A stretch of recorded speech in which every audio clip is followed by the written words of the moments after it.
La la la la la. Hey, hey, hey, hey, hey.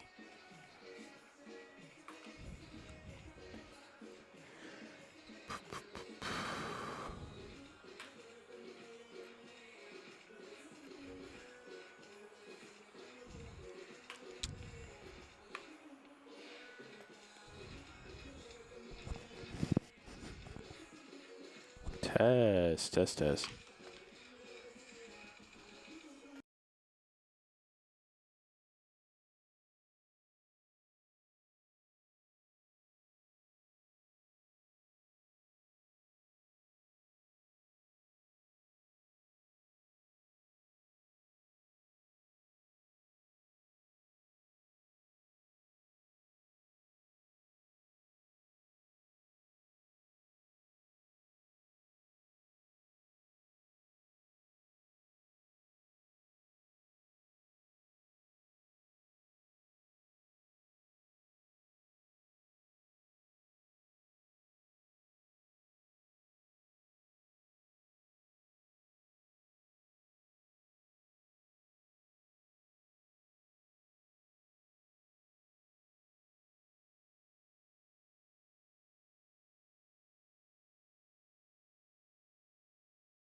Batting six, number 39, right fielder, Bradley Navarro. Good evening, Crabs fans around the world, around the block, listening on the World Wide Web and on the radio. Crabs baseball is on the air. Lehman Benjamin here. Excited to bring you all the Rock'em Sock'em baseball action as the Crabs take on the Medford Rogues for the first of a three-game weekend series, a big important series for the Pacific Empire League as the Crabs trying to climb into second place, half a game behind the Lincoln Potters after winning a great ball game last night, finally beating Healdsburg 6-0. What a great game that was, and what a nice victory it was for the Crabs to shut out the best team in the league. It's a gorgeous night at the ballpark, and we're looking for a great series. We had a great series in Medford, and we're looking for more of the same here in Humboldt. Yeah, that was a great win last time, and the Crabs did just about everything well. They got some offense going. You know, they were the beneficiary of some walks and some errors, but they got some hits too, and obviously pitched very, very well and played very good defense, and that's the way you need to play if we're going to get into second place and get into that Pacific Empire League Championship Series, because it is very, very packed in the standings from like second through fifth place. So. I was very impressed with the pitching last night. Hughes, let's see, it was Overland started, Hughes and Stockton all pitched great. Yeah.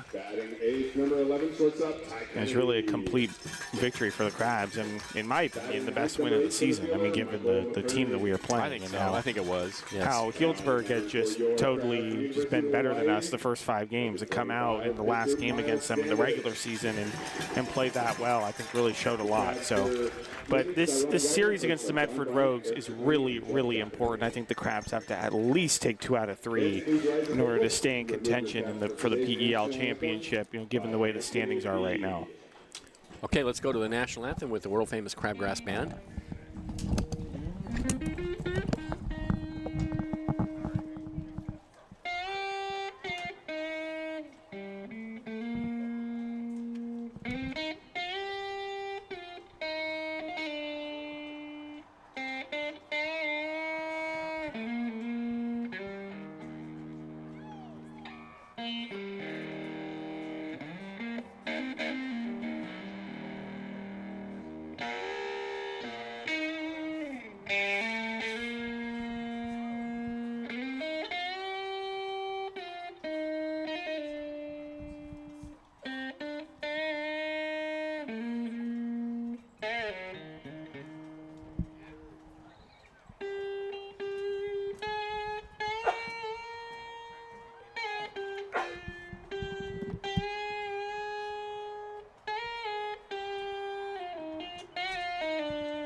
That was the national anthem. Let me give you the starting lineup, starting with the visiting Medford Rogues. Leading off for the Rogues, it will be their left fielder, number 9, Cody Nidowitz. Batting second will be the center fielder, Liam Barrett. Batting third will be the second baseman, Levi Jones. Batting fourth will be the third baseman, Tyler Horner.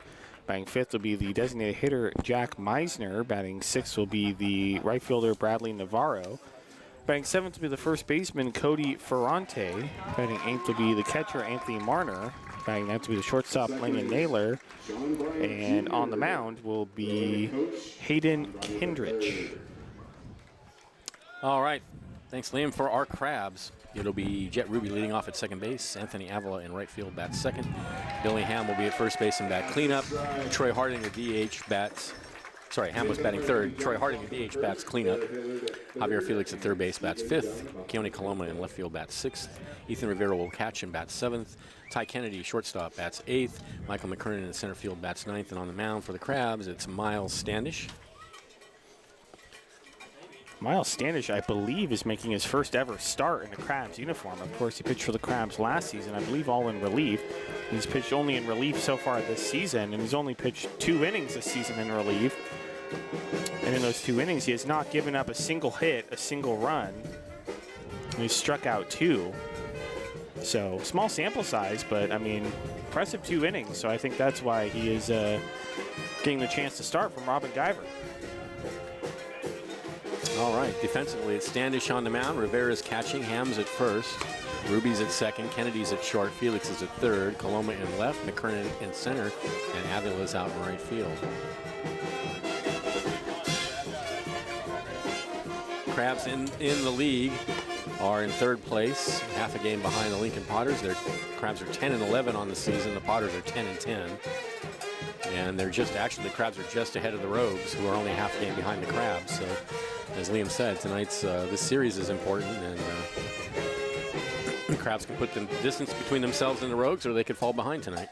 And keep in mind, the Lincoln Potters are playing the West Coast Kings. That is the only other league game going on tonight, and that could affect how the standings look at the end of the night. So Crabs fans are also West Coast Kings fans tonight, because it is beneficial for the Crabs if the Potters lose. I wouldn't go that far, but I see your point.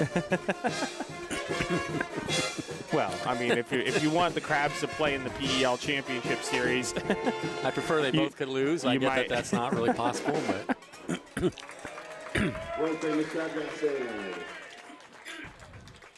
all right, Nitowitz to lead it off for the Rogues.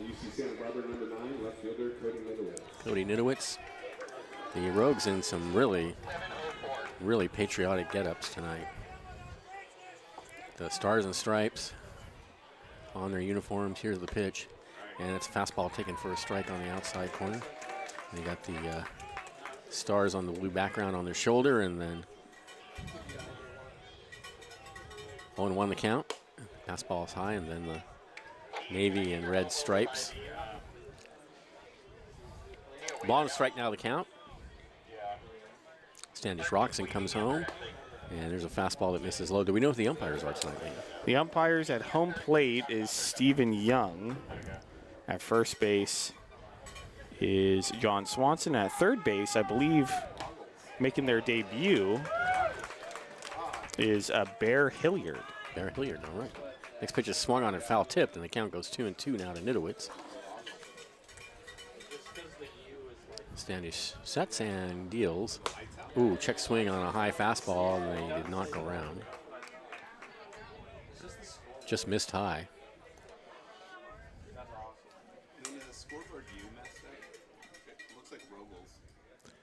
3-2, and he walks him.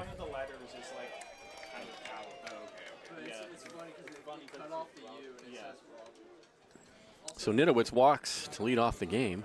And here's Barrett.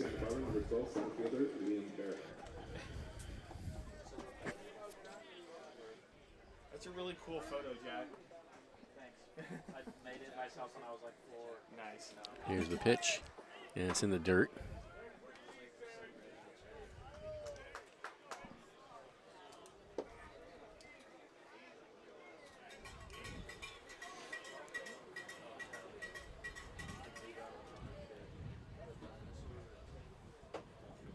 The 1-0, right down the middle for a called strike, 1-1.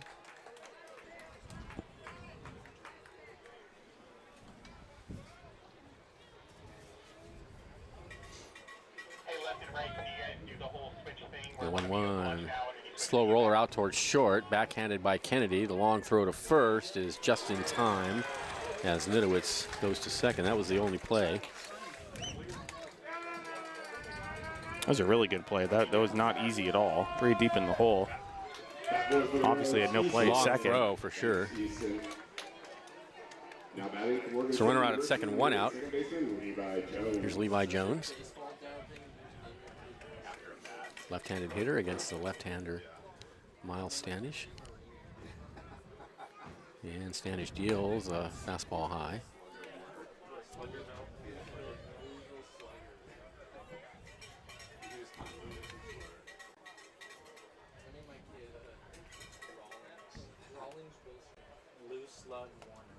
1-0 pitch. And that misses low. Or outside, I'm not sure which. 2-0.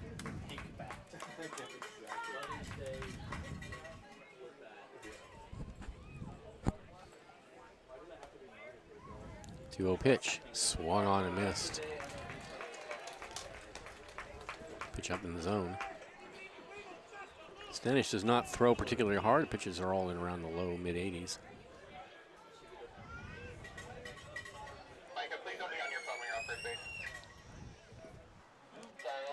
The 2-1 pitch. This is inside, 3-1.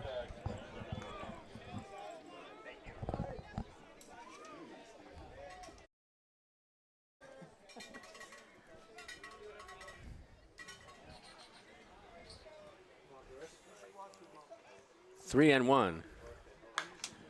Fouled out of play.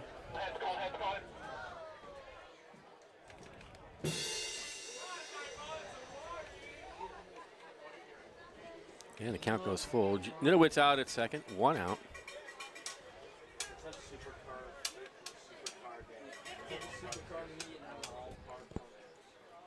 Three and two the count. Here's the pitch. And he misses outside with it. And 2 walks in the inning, puts runners on first and second with 1 out. And here's Horner. Next to Oregon Institute of Technology, number 41, third baseman, Tyler Horner.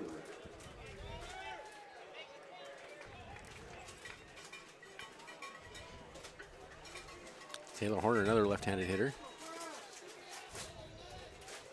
Stanish looks at second and comes home with a fastball high.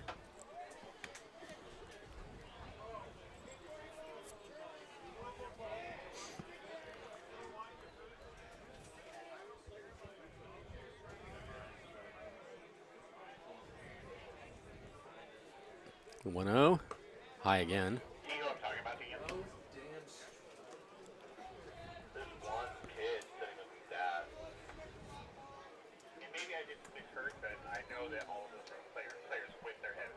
Two and 0 the count. And the pitch is, whoa, and he throws the bat against the screen. Swung on a miss. Might need a little pine tar there.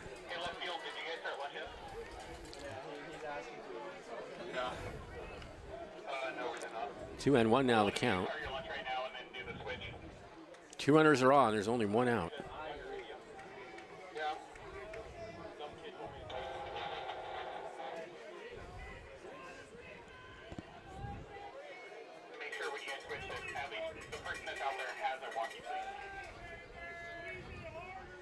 And the pitch.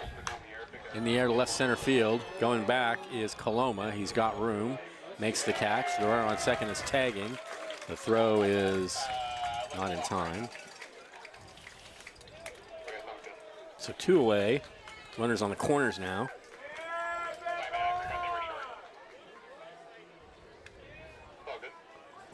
And here's Meisner.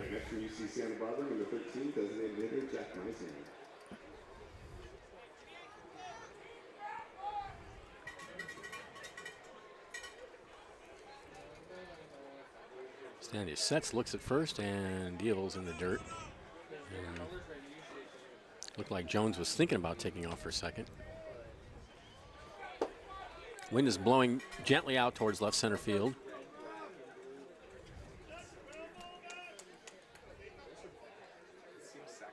And the 1-0 pitch. Low and outside.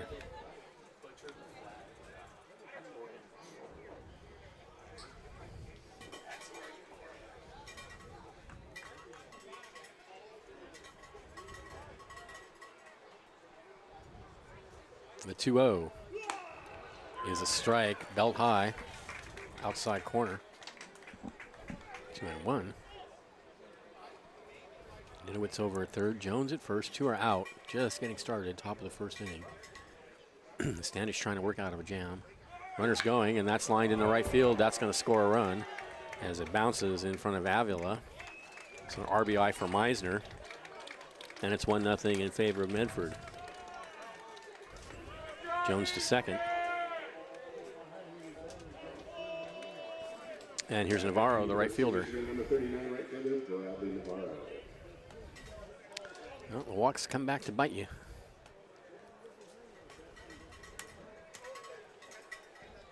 That one bit. So 1-0 in favor of Medford. Standish looks out at second and deals high and inside.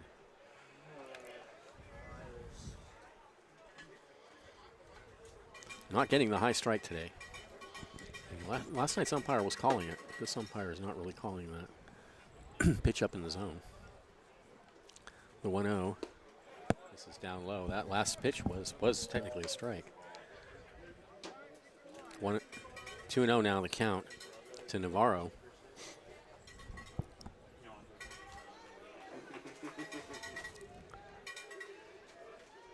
From the set, Standish looks out second and deals high again. 3-0. So having some trouble with his control is Miles Standish.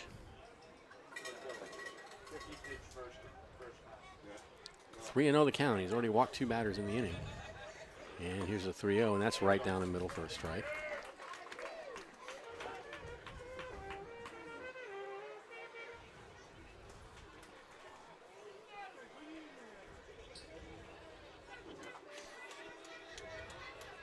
(3-1). Foul tip, and the count goes full. Big pitch here.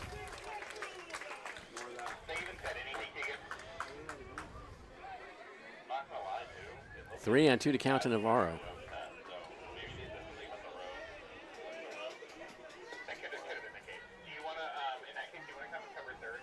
And the pitch. Runners go. Swung on and missed. Got him. Great pitch.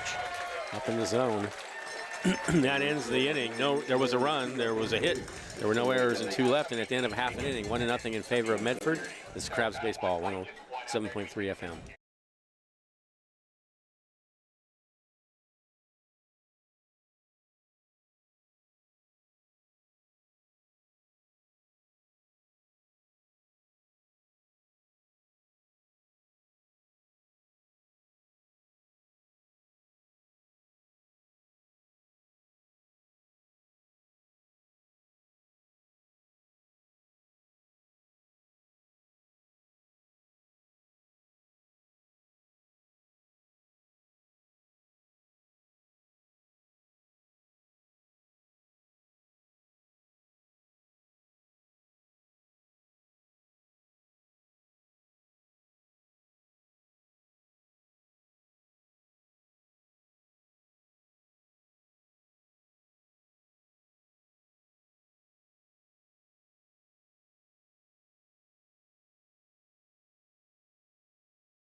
We're back, bottom of the first inning. Ruby, Avila, and Ham to bat for the Crabs.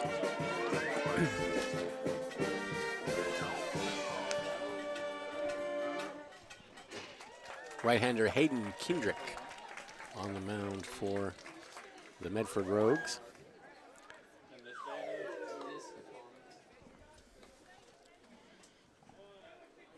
Rogues have a 1-0 lead.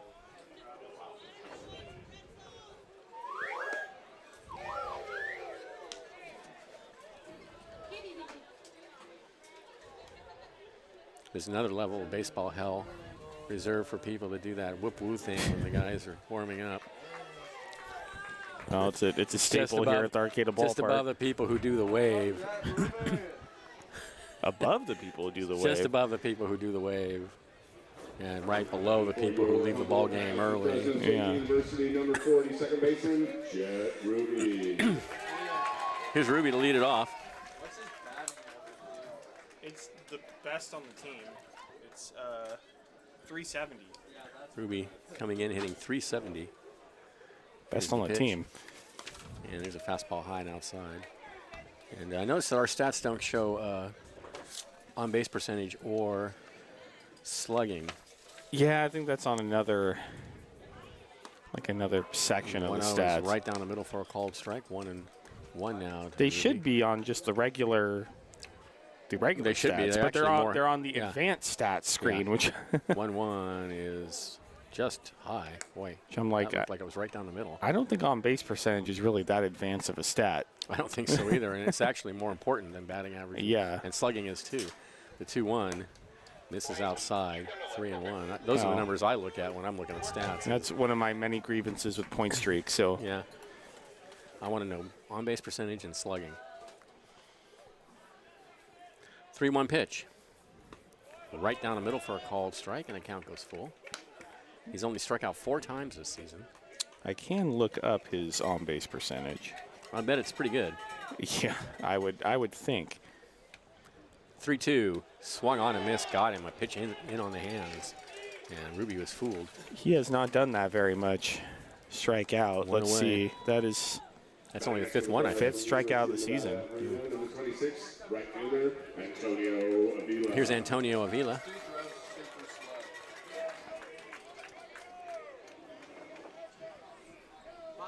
And the pitch from Heinrich is swung on and missed, 0-1. It's like a slider he's throwing up there. Jet Ruby's on-base percentage coming into that at-bat was .406. Yeah, that's about what I thought. The 0-1 is hit high in the air, shallow center field. Could be a tough play, and it's going to drop. Antonio Avila has been real hot lately, and it started when the Crabs were in Medford. In Medford, that's right. He actually got his first hit of the season in Medford, and it was a solo home run. That one, he just got off the end of the bat. It was a pitch outside. He just got enough of the bat on it to loop it over second base. So here's Billy Ham with a runner at first and 1 out.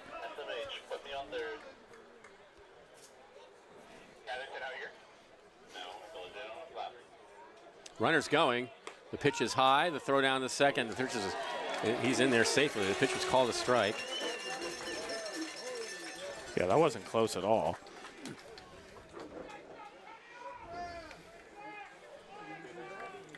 So Avila out at second now. That was, yeah, he had a huge jump. 0-1 to Ham.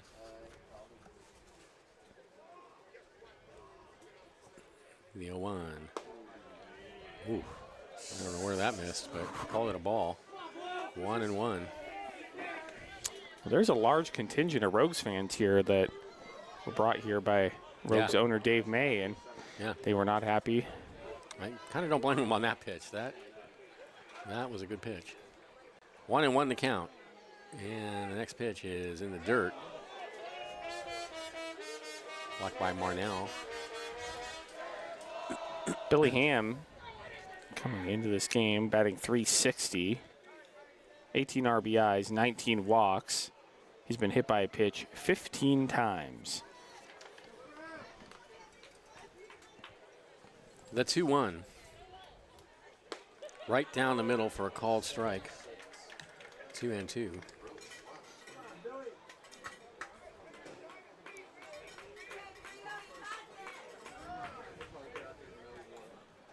Fans ring assuring him that he's got this.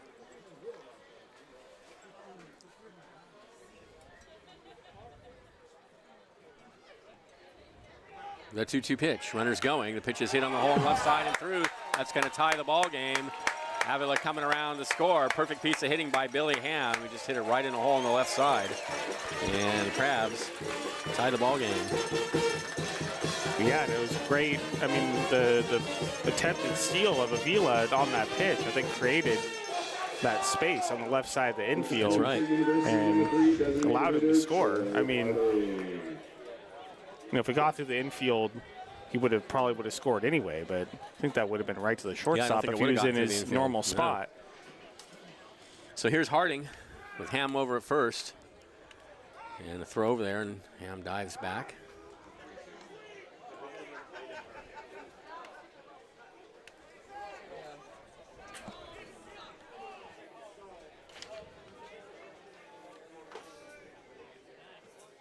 And the pitch, fastball away. So aggressive base running pays off for the Crabs there. Allen singles, steals a couple of bases, and ends up scoring. 1-0 now to count to Harding.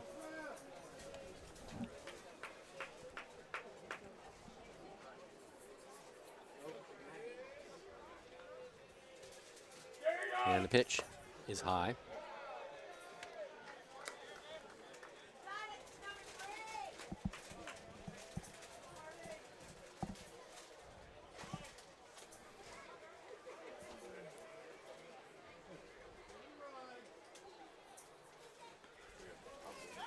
Throw to first and the runner's back.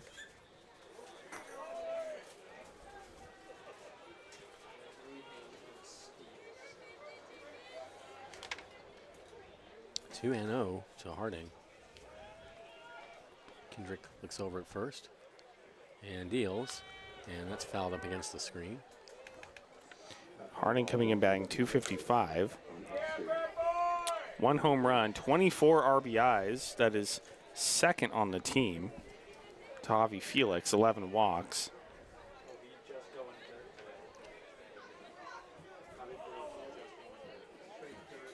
Two and 1 is the count.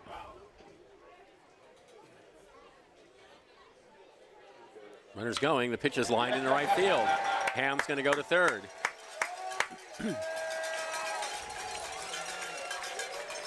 That was a great piece of hitting by Troy Harding. That pitch is well off the plate outside. He just reached out his slapped it bat out there, and yep. poked it out to right.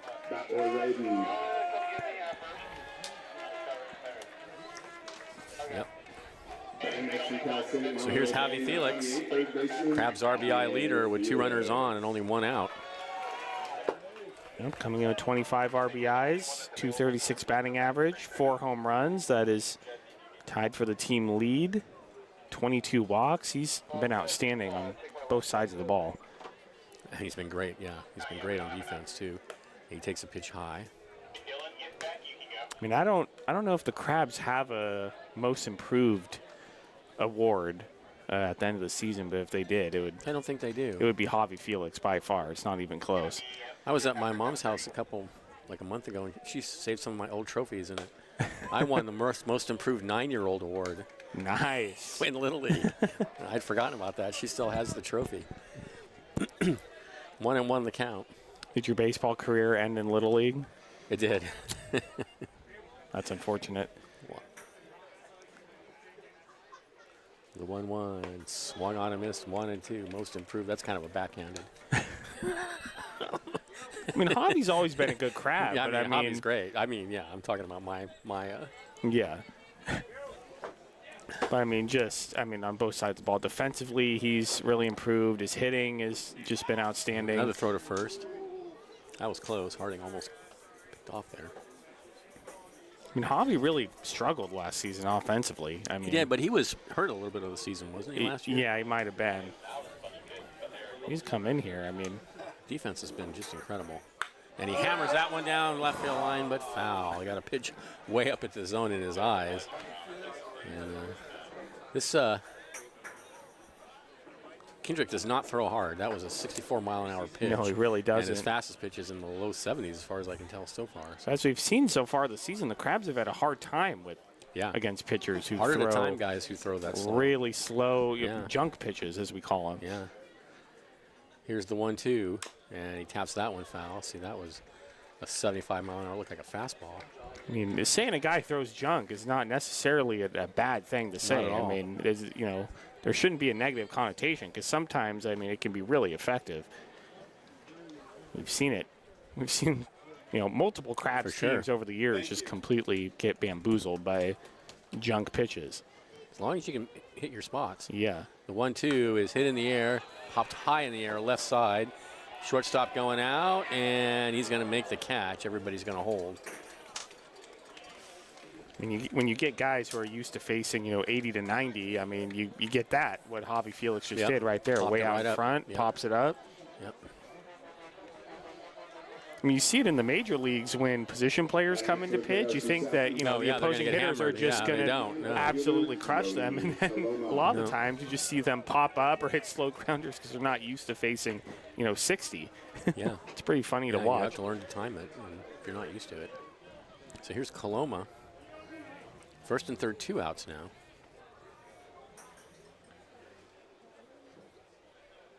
Kendrick deals, and that's high and outside.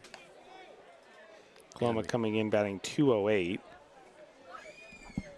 10 RBIs, 10 walks. He had a big hit when we were in Medford. That's right. Slam, wasn't it? On Sunday afternoon. He squares to bunt. They throw behind the runner at first. Yeah, that's right. The 2 home runs. Of course, as you said, that grand slam in Medford, that was huge. That was part of that Sunday game where the Crabs just exploded. Crabs, they like hitting in Medford. The last few times we've gone down to Medford, the bats have come alive. 2-0, low and inside, 3-0. I think the ball carries there pretty well. Oh, yeah. It's so the Rogue warm. Valley. I don't know. Are you like below sea level in Medford? You know, I don't know. It's a good question. But it's just the air is so hot and dry there. Yeah, it really is that. Throw to first and runners back. You know, here there's a lot of water vapor in the air, and Yeah, the coastal it matters. Yeah. weather. It does weigh down the ball a little bit. 3-0 the count to Coloma. Hammett first, third, Harding at first, and there's ball 4, and that's going to load the bases for Rivera.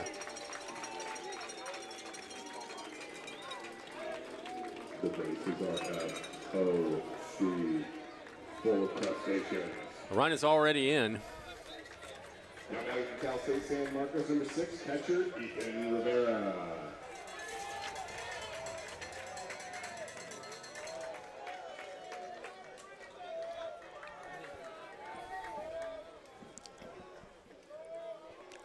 Here's Rivera and the pitch. Outside and high. Rivera coming in batting .213. 6 RBIs, 10 walks.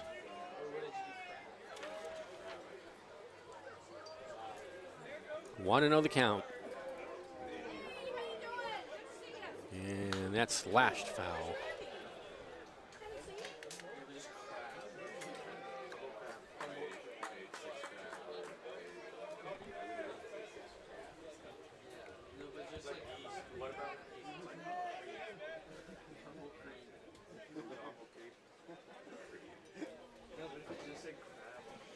Ball to strike the count.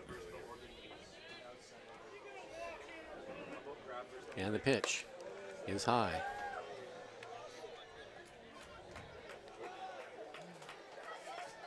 We got a shout out. Happy birthday, Dad, from Baker and Lona and Mama. Happy birthday. Now breaking the action is the catcher out to the mound to have a word. This inning is taking some time. It's been a slow one, but I mean, if the Crabs can jump out to a lead here, it'll be worth it. Yeah, very you worth can bust it open. And like we mentioned before, this is a very important series for both teams. I mean, and the Rogues are right there in the mix too. So yeah, the Rogues are only half a game behind the Crabs. So 2-1. Here's the pitch. Popped in the air, second base, and that's going to end the inning for the Crabs. They get a run on 2 hits. There were no errors and 3 left, and at the end of 1, we're tied at 1. This is Crabs Baseball, 107.3 FM.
Welcome back, Crabs fans. Thanks to Crestmark Millwork, a local manufacturer of custom cabinetry and millwork for commercial projects throughout California and Oregon, creating signature elements of extraordinary spaces since 1997.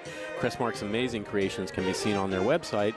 That's www.crestmarkmillwork.com. Also, Compass Community Credit Union. Hey, Crabs fans, Compass Community Credit Union is happy to point you toward a better banking experience. Visit their conveniently located branches in Arcata and Eureka or online at compassccu.org. That's compassccu.org. Top of the second, tied at 1. It'll be the bottom of the order, Ferrante, Marnell, and Naylor for Medford.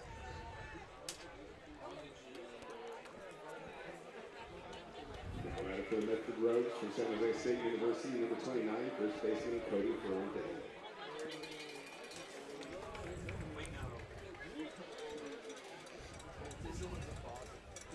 Miles Standish out on the mound for the Crabs. So Miles Standish works pretty fast. He's one of those guys that pretty much gets the ball and throws the ball. We like that. Here's the pitch. And he takes a fastball in there for a strike on the inside corner. Good pitch, right under the hands. 0-1. And a big swing and a miss at a fastball up in the zone, and it's quickly 0-2.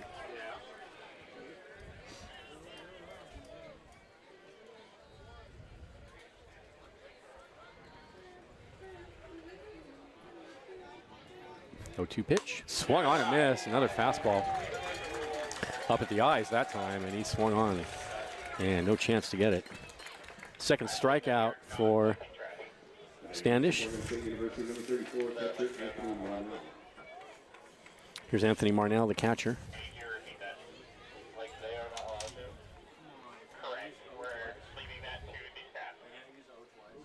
And the pitch is a fastball taken for a strike.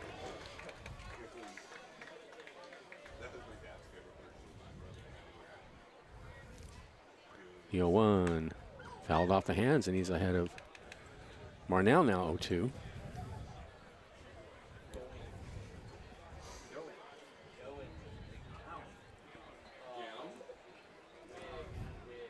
The 0-2 just misses. Ooh. High. Actually, technically, that was a strike. That could have been called a strike. The ump has not been calling that pitch tonight. Yeah, he's been consistent. Yeah, it's been consistent. He's not calling the high strike. The 1-2 is outside. Corner again. That could have been a strike. Very similar spot, though. 2 balls, 2 strikes. Here's the pitch. Swung on and missed. Got him. They're going to have to throw down the first. In fact, he didn't even bother to run it out. The hitter gave himself up, as they say. 2-away. Here's Naylor.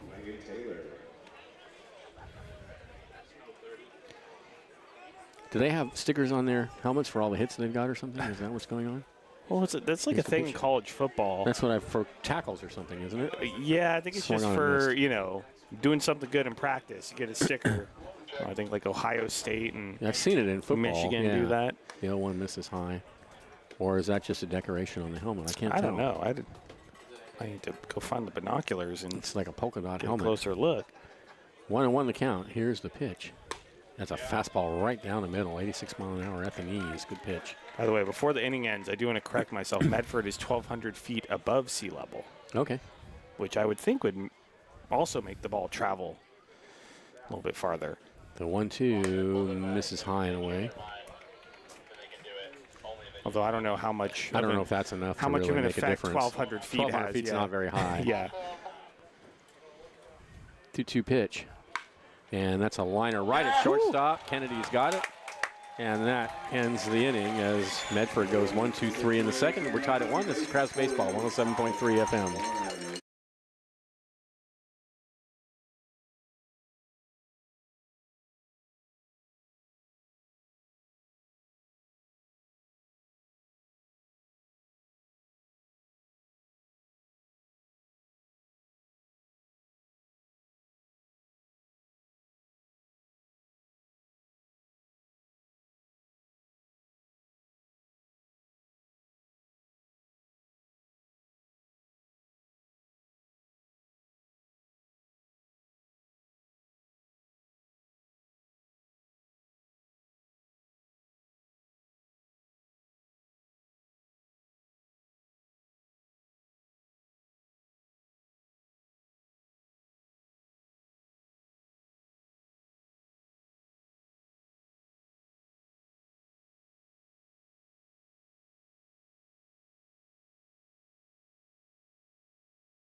All right, Crabs fans, thanks to Cypress Grove Cheese, leading producer of delicious artisan goat cheese, including Humble Fog, one of the most famous cheeses in the country, proudly based in Arcata. Cypress Grove cheeses are available at cheese shops and grocery stores nationwide and online at cypressgrovecheese.com. There's nothing like that Humboldt Fog feeling. That's true. I kind of want some of that That'd be Cypress cool. Grove cheese right now. That'd be cool. Ty Kennedy leads off for the Crabs in the bottom of the second. It'll be Kennedy and then McKernan and Ruby. Tied at 1. Kennedy's coming in batting 183, 5 RBIs, 12 walks. Here's the pitch, and he takes in the dirt. It's been a great defensive shortstop as we just saw in that last half inning. But Yeah, that was a fine play he made last half inning. A line drive. Had to dive to his left to catch it. Here's the 1-0. Oh, that's inside. 2-0. I mean, he's really filled the void at shortstop left by Colin Callahan, who injured his hamstring in Medford. Yeah, he's been great. Oh, I remember that. That's right. 3-0. I remember when Callahan came out of that game. He hasn't played since, huh? Yeah, I believe he's out for the season. Oh, that's too bad. I mean, there isn't a whole lot of season left. No, so, right, and yeah. hamstring injuries, I mean, they sometimes can take a while to get back. 3-0 pitch is high, and he walks him on 4 pitches. So Kennedy aboard.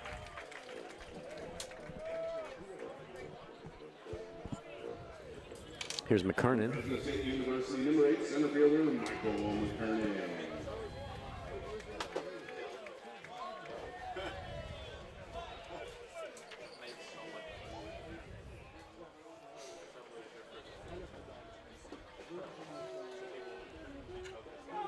And the pitch is looped in the air to shallow, actually deep right field. Not carried for sure. And it's caught out there by the right fielder, Navarro. I thought that was going to be right behind second base, and it was almost to the warning track. Me too. I was thrown off by that as well. Back to the top order for the Crabs, number 40, second baseman. Kennedy goes back to first, and here's Jet Ruby, struck out his first at bat.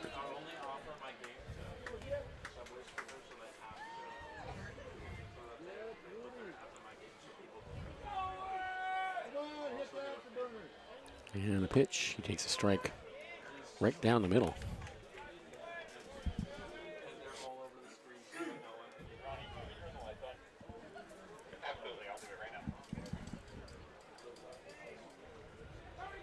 The 0-1 popped in the air, third base side, and it'll be the third baseman, Horner, to record the out. 2 away. Kennedy still over at first. And here's Avila, singled his first at bat.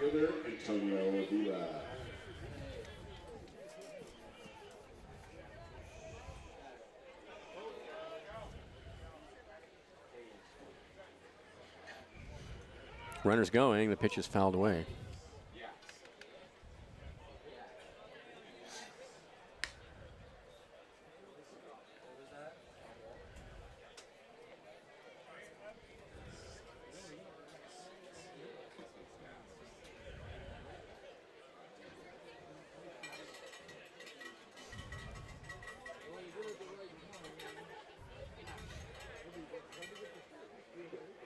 Throw to first, and ooh, that was close. Kennedy just did get back. Yeah, Vila's being pretty aggressive tonight.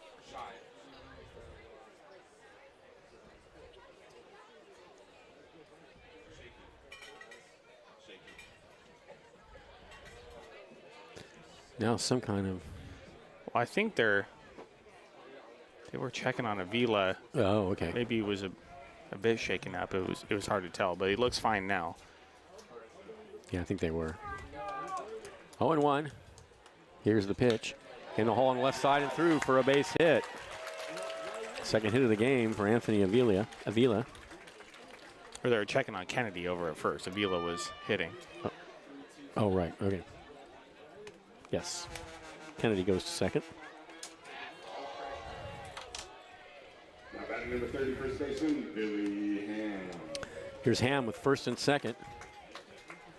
2 outs. Singled his first at bat. Drove in the only run of the game for the Crabs. We're tied at 1 in the bottom of the second inning. Crabs finding a lot of holes tonight. Here's the pitch.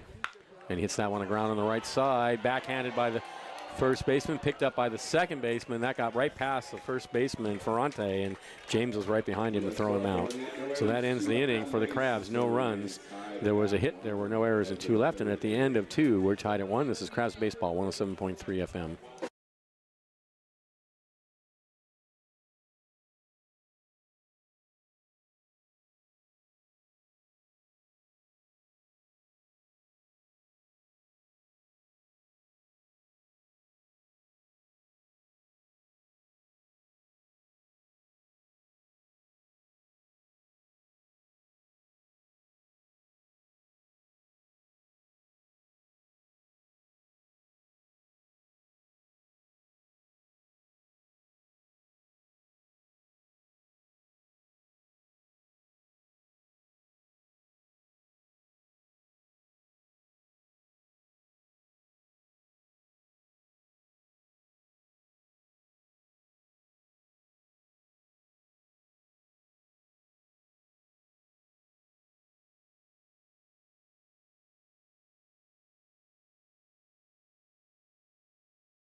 Welcome back. Thanks to North Coast Automotive on 10th Street in Arcata, providing a comprehensive range of auto repair services for more than 20 years. Trust North Bay Automotive for all your auto repair needs.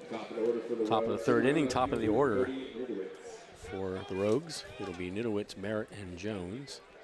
1 run, 1 hit, no errors for the Rogues. 1 run, 4 hits, no errors for the Crabs. And the pitch is a strike at the knees, 0-1. Nidowitz walked and scored in the first.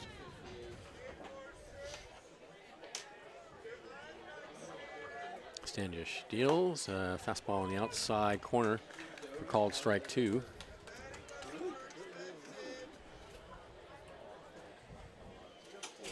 The 0-2 misses low and inside.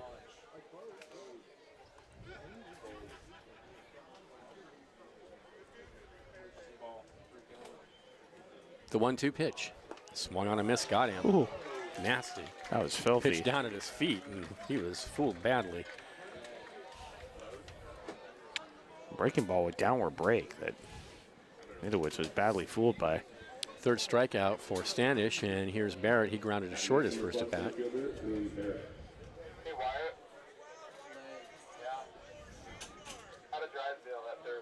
Here's the pitch, and there's a fastball taken for a strike at the knees on the inside corner. Standish doing a good job staying around the plate, getting ahead. The 0-1. Oh, another nasty breaking pitch right there. Belled high on the inside corner, 0-2. Looked like a backdoor slider. Yeah, it did. Yeah. The 0-2, and that's lined in the left field. That is going to drop and bounce in front of the diving Coloma, who did manage to keep his glove on it, so that just is going to go for a single with 1 out. That was a good play to get his glove on it. It was. He was lucky it didn't skip if it past got him. past him, Yeah. I think that would have at least been a triple, At least. probably. Yeah. It looked like Coloma was kind of caught in between whether to dive or whether to stay up and play the ball. Yeah, it was a tough call. And there's a pitch that misses away. 1-0 now to Jones. He walked his first appearance. Yeah, I think you're right. If that skips past him, that's at least a triple. Yeah, it looked like McKernan was nowhere near. No. 1-2 pitch is down low. That's not the count, is it? 2-0, Jack. Lock in. It's 2-0.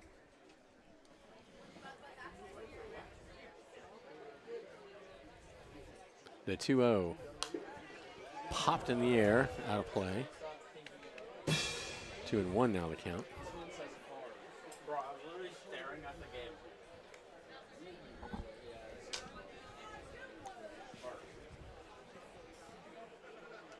staring and there's watching, and they're not the same thing. I know. 2-1 the count. And the next pitch is down low, 3-1. Jack is the best scoreboard operator in the league. I would put him up against any of the other scoreboard operators in the Pacific Empire League. Absolutely, There's no a question. scoreboard operating competition. He would easily win. Absolutely. 3-1 the count. Ooh. That's in the air, right center field and deep. That's trouble. And that's going to go up against the fence on a bounce. On his way to third is Barrett. They're going to hold him there, and that's a stand-up double for Jones. Yeah, that was a really loud sound off the bat. I was afraid that it was going to go out. I didn't think it had the height to go out, but Well, just I knew it was extra bases from just the way the... based off the sound, I was afraid it was going to go out, and then... All right, second and third now, only one out. Here's Horner. Also, a really good job by McKernan to get the ball back in quickly. That's right, yeah. Back next to the Rogues, number 41, third baseman Tyler Horner. Horner fly to left his first at bat. Standish on the third base side of the rubber. And he comes home, with a breaking pitch way high. 1-0.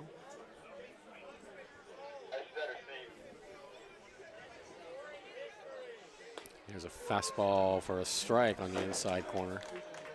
It's a wide strike zone. It's not a high strike zone.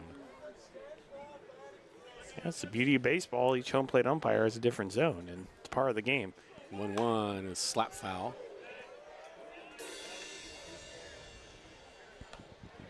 Absolutely. 1-2 now to Horner.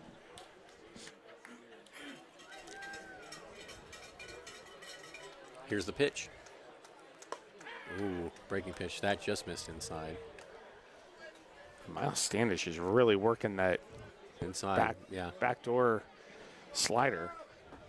2-2 the count. And that's fouled out of play.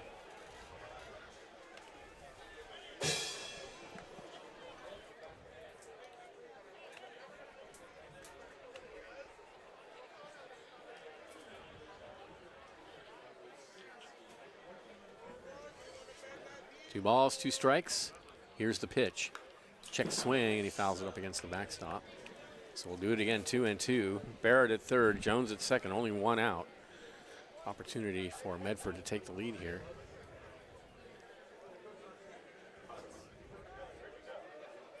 2-2 pitch. Back to the mound, over the mound, tough play. Kennedy on the run. His only play is going to be first. That's going to play to run, but a great play by Kennedy on a little tapper right over the mound. So 2-1 now in favor of Medford. On the play, Jones goes to third. There are two outs now. That was a fine play. Yeah, really good play. And here's Meisner. He singled his first at bat.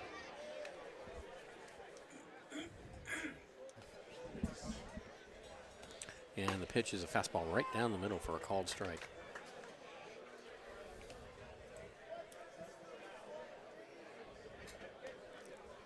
The 0-1 in the air to left field. Coloma's under it, and the inning ends. But the Rogues come up with a run on a couple of hits. There were no errors and one left, and at the end of 2.5, they lead 2-1. This is Crabs Baseball, 107.3 FM.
like to wish come back to the ballpark. happy birthday or give them a Thanks shout to out for him at the new North Coast Audiology. Julie Kelly and her team at North Coast Audiology maintain a patient-centered focus, providing audiological services to Humboldt, Del Norte, and Trinity counties. They are dedicated to helping all patients, regardless of age or insurance company. Trust North Coast Audiology for all your audiological needs. Crabs trailing 2-1 in the bottom of the third. It'll be Harding, Felix, and Coloma.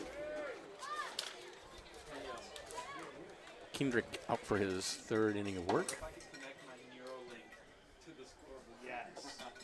Elon would love that. And here's the pitch.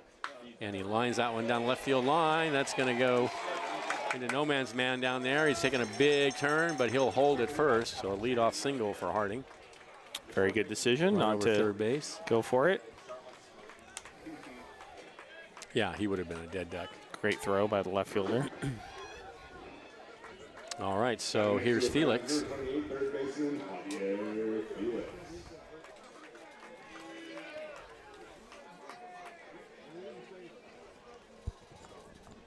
Felix popped to short his first at bat, and he pops that one in the air to shallow right field. Navarro's under it, and he has it for out number one. Harding will hold it first. Here's Coloma, walked his first appearance.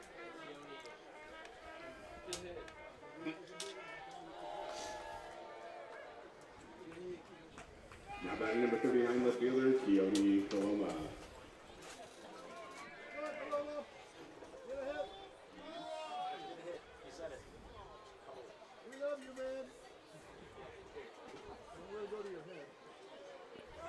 Throw to first. Harding's back.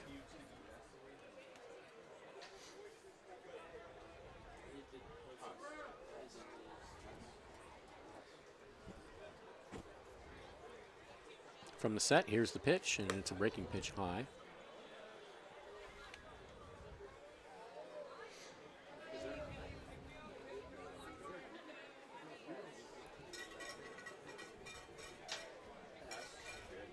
Harding takes his lead. It's a pretty short lead over at first. Here's the pitch, swung on and miss. Breaking pitch down in the zone. 1-1 now to Coloma. Thank you. Awesome.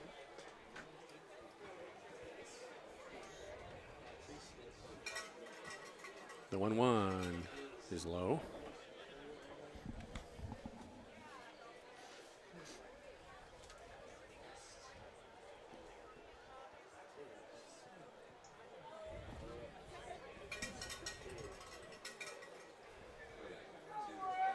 Two balls and a strike to count. Harding's going. The pitch is hit high and hard and foul out onto F Street.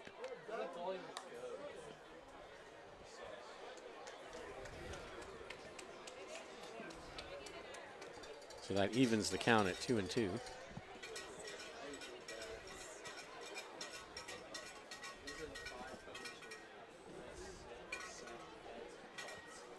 And the next pitch is hit on the ground on the hole on the right side, and that's going to picked up by the second baseman, but he has no play.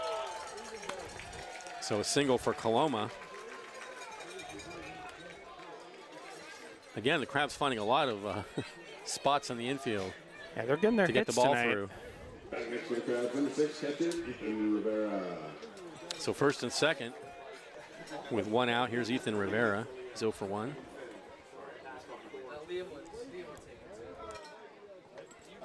We're just going to give you some Coors Lights from. Oh yeah, I love Coors Light. It's my favorite. Oh yeah. Breaking pitch on the outside, 1-0.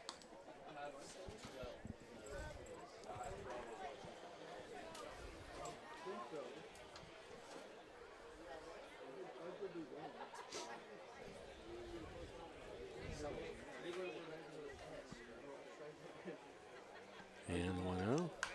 It's popped in the air, foul territory, and that's gonna, not be caught by the fans on the right field side. Yeah, that looked like a drop too. Unbelievable. 1-1. We need to do some off-season training, I think. We need to have a fantasy camp like what the Giants do. Totally. You pay a bunch of money and you get to play with and against like former Giants. That's right. 1-1 the count. And there's line down the left field line, but it's foul into the Crabs bullpen.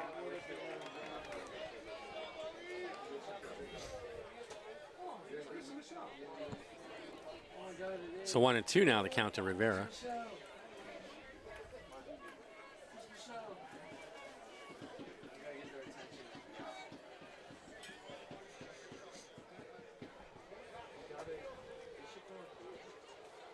Harding at second, Coloma at first, 1 out. A look out at second, and Kendrick now fakes out to second.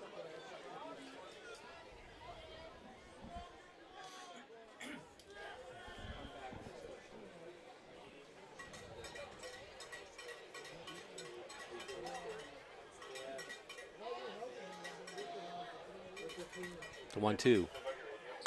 This is away. 2-2.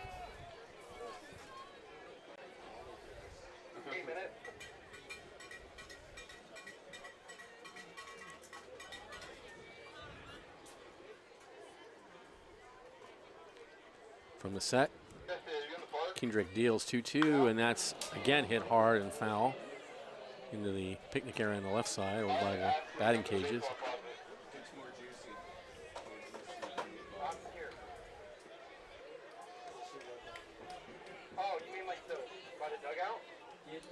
Tell them to get 2-2 the count. I have no idea. His hands are full. From the set, a look out at second. Here comes the pitch. And it's a grounder slowly out towards short. He goes to second for 1, back to first, and he throws wide. That's going to play to run for the Crabs and send the runner to second to tie the ball game. So an error on the second baseman, Jones.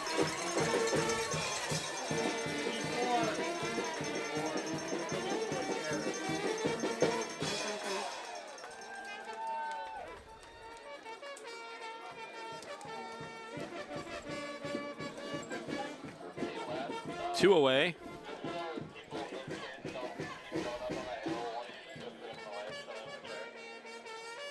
And here's Kennedy. He drew a walk his first appearance. Rivera out at second. And Kennedy takes a pitch, I guess high.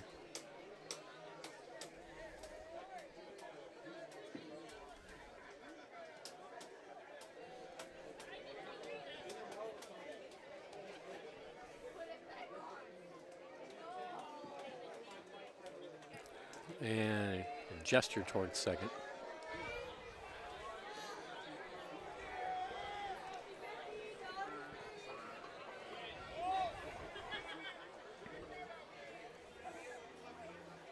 One and 0 the count.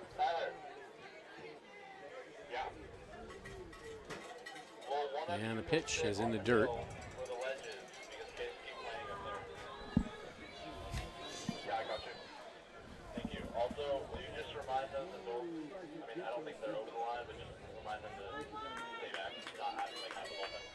Two and 0.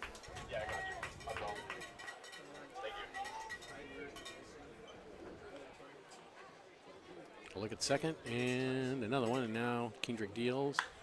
High in the air, foul.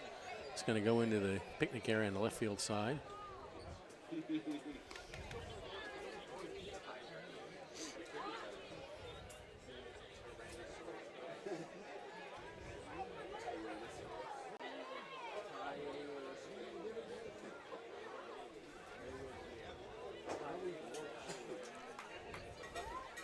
Two and 1 now the count. Rivera still out at second. And the pitch. And he pops it high in the air, back of home plate. The catcher can't find it, and it's going to make it into the seats.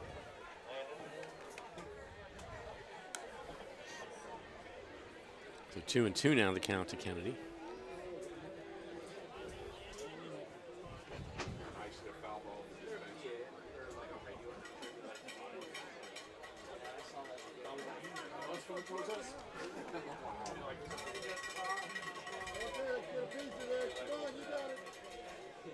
Rivera out at second. Here's the 2-2. Hits him. Breaking pitch.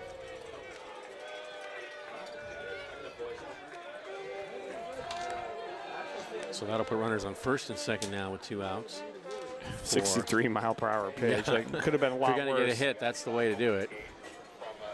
So here's McKernan. He lined to right his first at bat. Center fielder, Michael McKernan.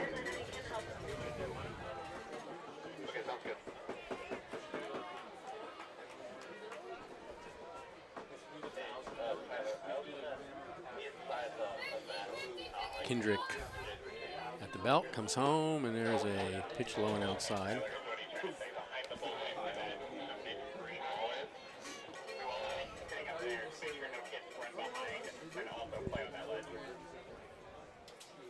Yes, sir. Thank you. 1-0. Hit on the ground, left side, shortstop has it, boots it, and everybody's going to be safe. That's an error on Naylor.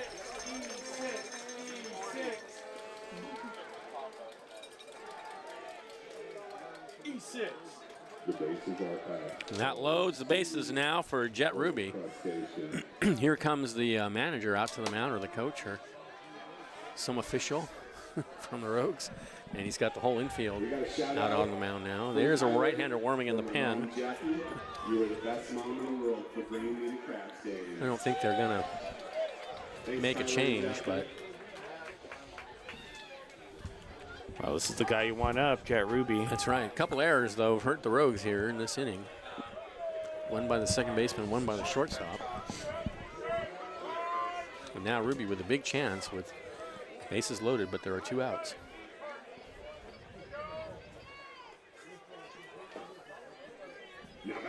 Ruby's 0 for 2. Jet Ruby.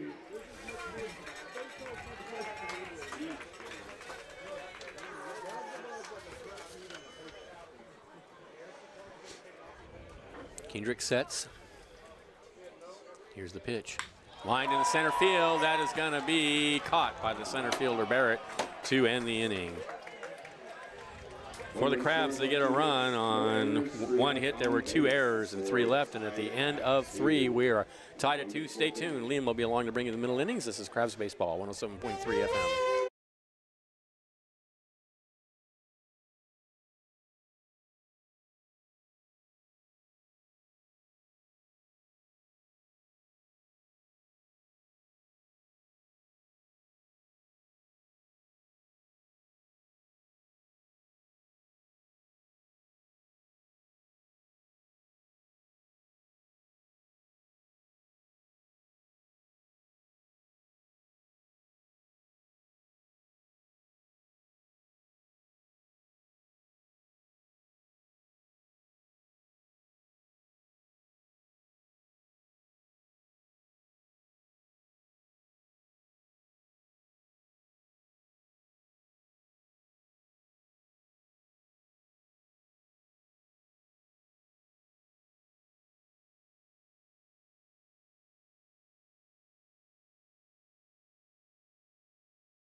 In the visiting team's dugout, the first base side.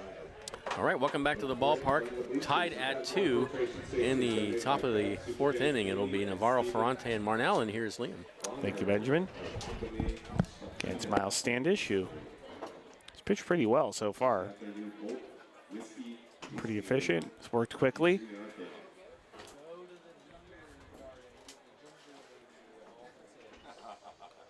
Tied 2-2 here in the top of the 4th.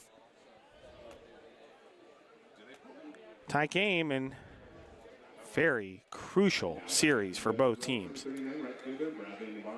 And whoever takes the series is really in pole position to get into that PEL championship. Pitches in there for a strike off the outside part of the plate, but called a strike, 0-1. what the specific stations do. But don't all the beer people do. DL1, high and outside 1-1. Yeah,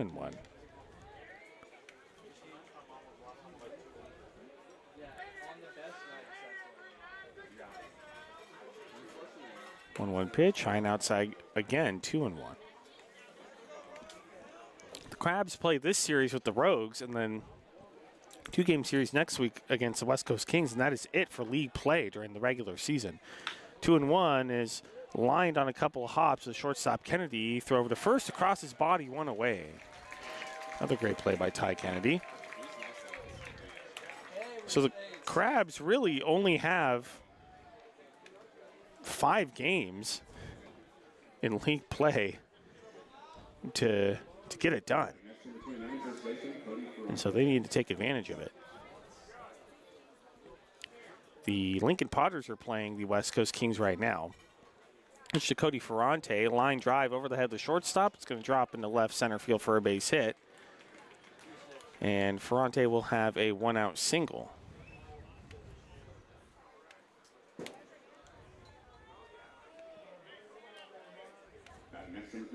I'll bring in Marnell.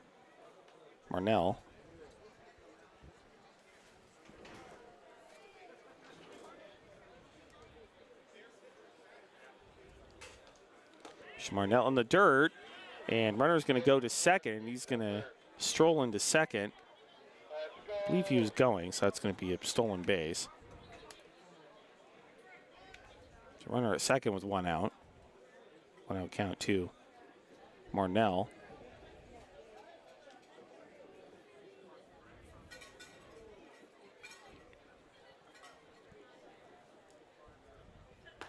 One 0 low, 2-0.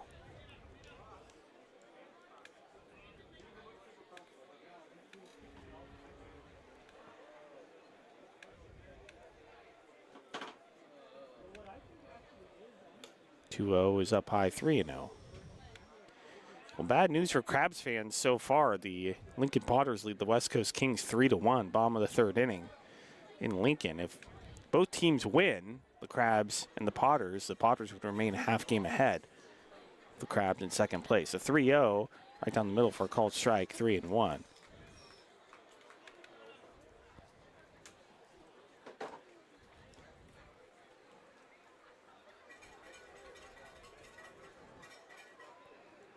(3-1) in there for a called strike again, 3-2.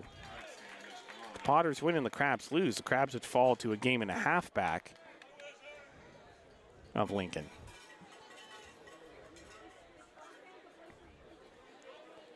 (3-2) outside ball 4.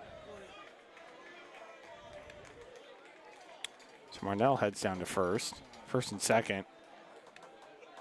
1 out. They'll bring in Lang and Naylor.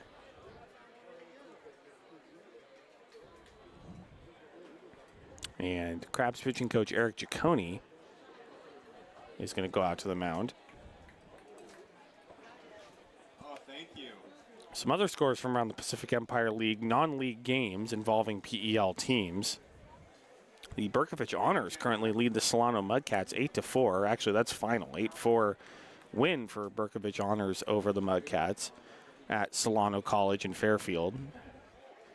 And then the Healdsburg Prune Packers, who were here last night, are leading the West Coast Kings Black by a score of 6-1, bottom of the 8th at Rec Park in Healdsburg.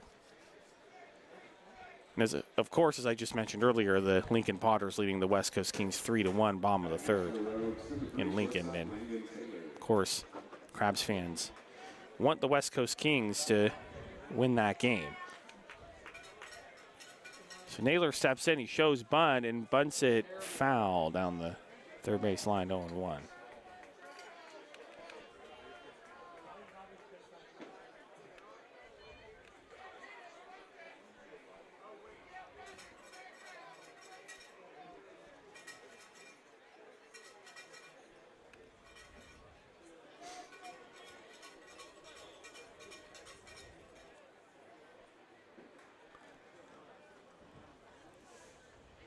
Shows bunt again, and it's in the dirt, 1-1.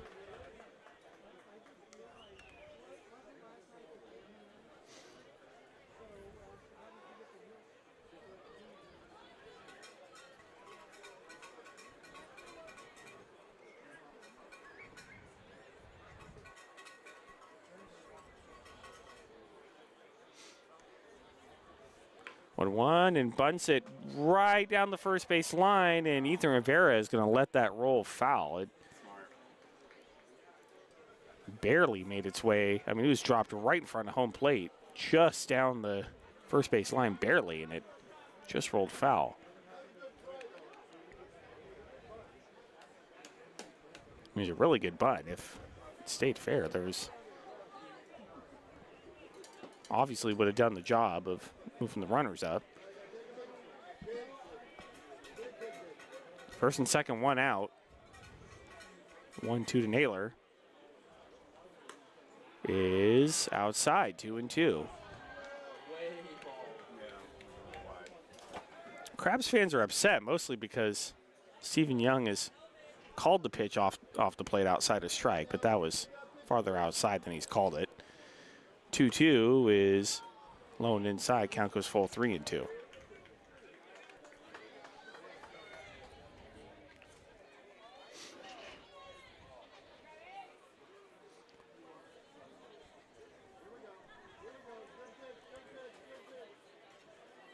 Three-two swing and a miss, strike three. Great breaking ball from Miles Standish.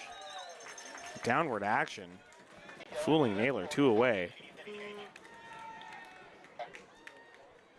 Let's bring in the top of the order and Cody Nidowitz.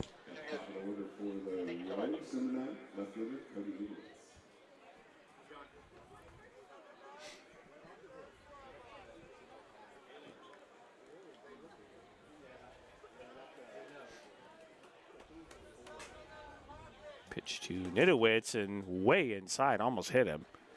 1-0.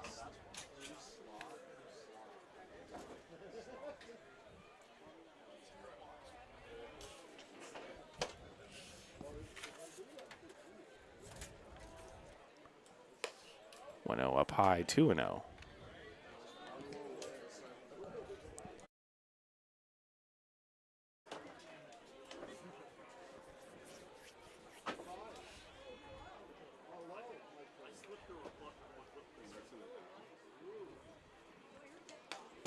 Is inside, and the count goes to 3-0.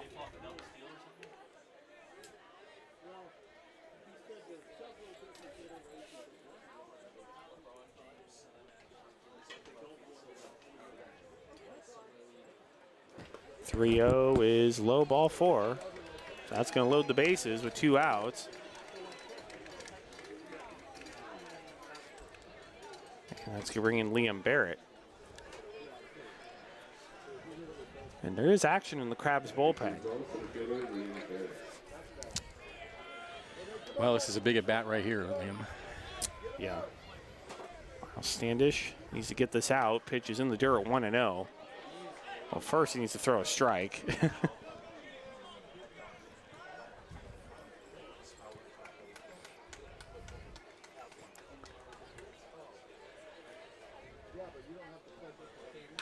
It was a fly ball out to left center field, racing in and dropping, and that's going to score at least 1 run. The back runner goes to third, and he's ruled safe. And that's an RBI single for Liam Barrett, and the Rogues take a 3-2 lead. Didn't 2 runs come in? No. Yeah, 2 runs, I believe, came in. Yeah. So 4-2. And it was Nidowitz, the play at third, and he was ruled just safe. It was a pretty close play. I can't leave you alone. I can't. I'm not going to turn it over to you anymore. I know.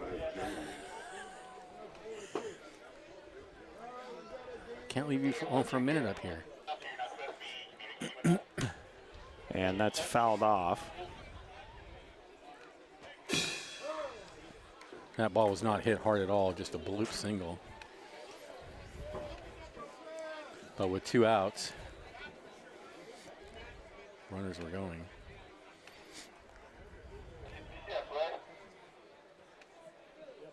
And no 1 to Jones is outside 1-1. 4-2 Rogues.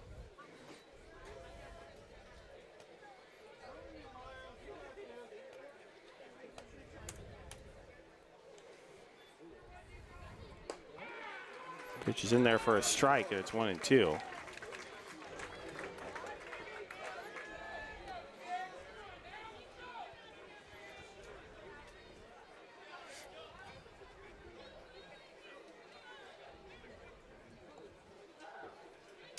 And it goes, and ground ball to the right side, picked up by the second baseman, Ruby, onto first, and that's going to do it. But the Rogues get 2 runs on a 2 RBI single from Liam Barrett. Rogues lead at 4-2 as we head to the bottom of the 4th. You're listening to Crabs Baseball, 107.3 FM.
Welcome back to downtown Arcata, bottom of the 4th inning. The Rogues lead the Crabs by a score of 4-2.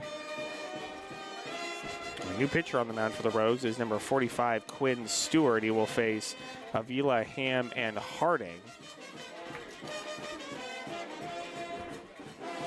Crabs trying to fight their way back. See, the Giants blew a 3-run lead, are now down 7-3. Yeah, against the Colorado Rockies. It's not uncommon in Colorado, but still. Not good. I think if the Giants don't do well against the Rockies, it is definitely going to be a sell at the trade deadline. There's no question about that. Pitch to Avila is in there for a called strike, going 1. I see Evan Longoria retired. May be able to re-sign him. That just happened? Yesterday. Oh, wow, I missed that. 0-1 is lone outside, 1-1. Longo was a great Giant, obviously a great Tampa Bay Ray.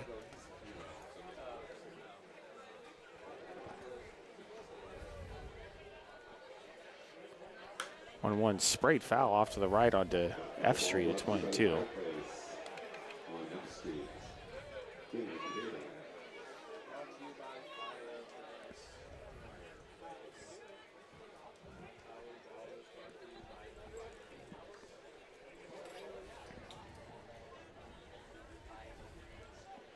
1-2 is a high drive to left field. The left fielder looking up out near the 394 sign. It's going to hit off the wall. Avila, he's not stopping a second. He's going to third, and he's going to cruise into third with a stand-up triple. A leadoff triple. Stay hot, Antonio Avila. That's his 3rd hit tonight. I mean, he has just gotten scorching hot over the last few weeks. As you said, since we were in Medford, actually. I mean, really, he didn't have a single hit with the Crabs going into that Medford series, and since then, it's been very good. Billy Ham steps in. Pitch to Ham, check swing. It's a called strike, 0-1.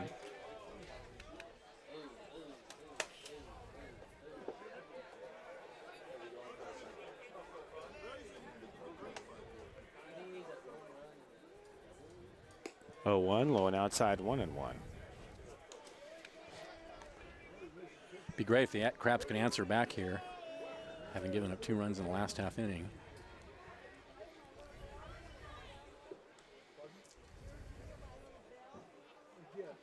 One in the dirt, 2-1. Leadoff triple is a good way to do it. That's right. He's short of a home run to lead off the inning. That's about the best response you can have. 2-1, a very high chopper to the second baseman, throw to first, and they'll get him. But on that play, Avila will score, and Crabs trim the Rogues' lead to 4-3.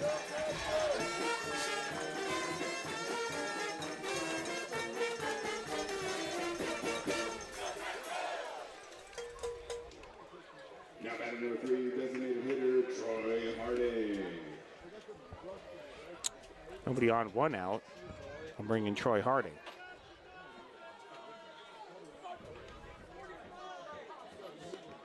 Harding in there for a called strike, 0-1.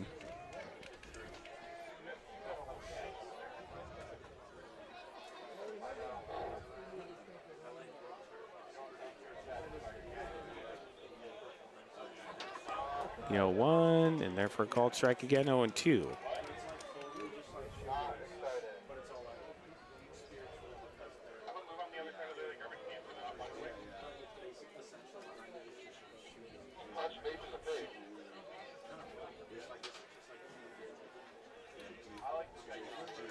Two in the dirt, 1-2.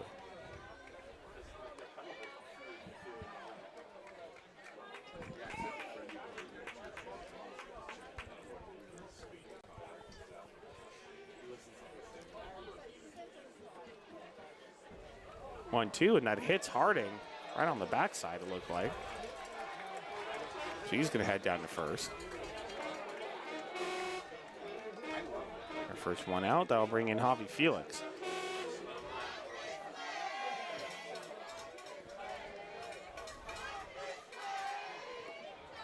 Now batting number 28, third baseman, Javier Felix.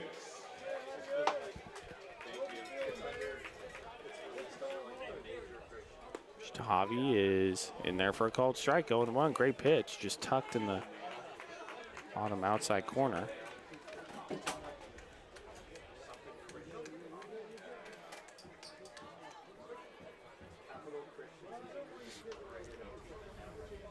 One sprayed foul off to the right on F Street, 0-2.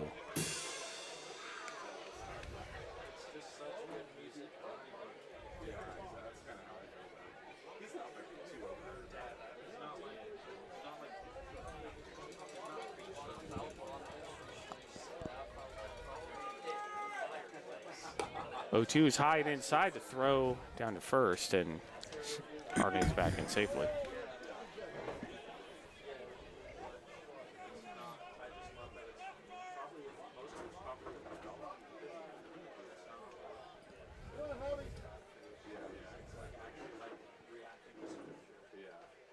One-two swing and a miss, strike three. That was a nasty fooled him breaking on that, ball. didn't he? Quinn Stewart looked like a slider tailing away. 2 down. And that's going to bring in Keone Coloma. Runner at first, 2 outs. Now batting for the Crabs, number 39, left fielder, Keone Coloma.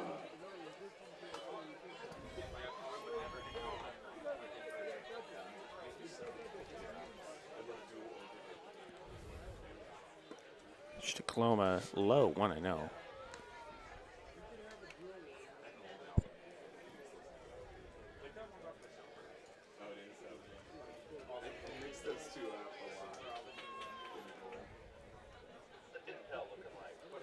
One 0 pitch is in the dirt, 2-0.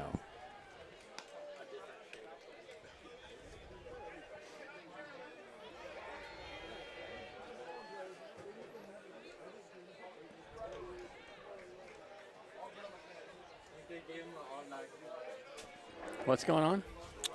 Something weird's going on. Yeah, I'm not. Finn's telling me they gave Quinn Stewart an automatic ball. What I think it is he licked his hand and he went straight to the ball. Oh. Wipe it on your pants first. So he licked his hand and then touched the ball right after, which you're not allowed to do. And was given an automatic ball because of that. I don't think I've ever seen that before at a Crabs I've never game, seen it at either. least. I didn't know that was even the rule. Yeah. 3-0, lone inside ball 4. We're going to have Don Hofacker rule in. I know he's watching. Yeah. So besides being unhygienic. Pitch is lone inside ball 4, and Coloma will head down to first. First and second with 2 outs. We'll bring in Ethan Rivera. Batting next, number 6, catcher, Ethan Rivera.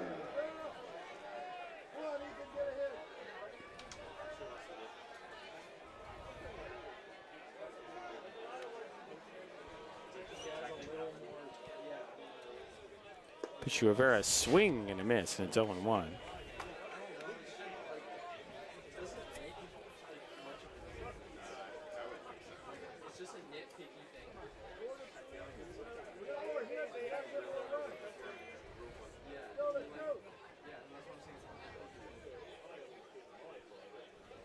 You know, 1 in the dirt, 1-1.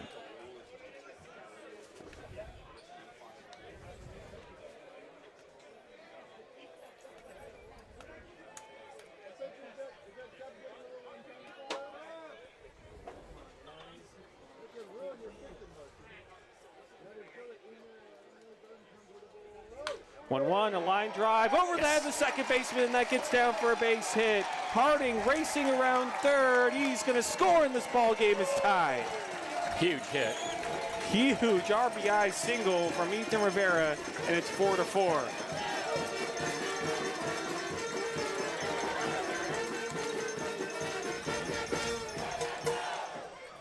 And on the play, Coloma to third. The first and third with 2 outs. 2 runs in, matching the 2 runs that Medford scored in the top of the 4th. I'll bring in Ty Kennedy.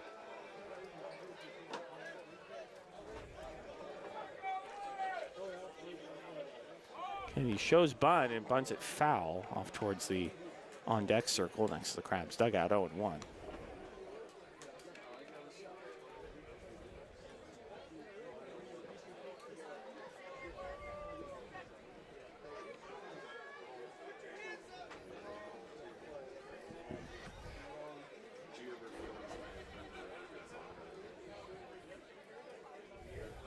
Runner goes from first, though. 1 is in the dirt, and actually Rivera was going, and then he stopped. Turned around.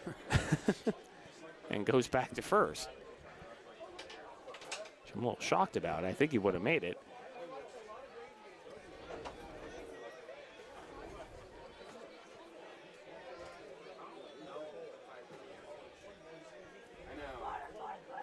When 1 swing and a miss, it's 1-2.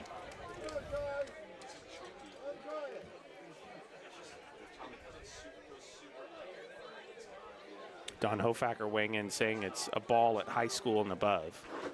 Licking your hand and then going straight to the ball instead of wiping it on your uniform first.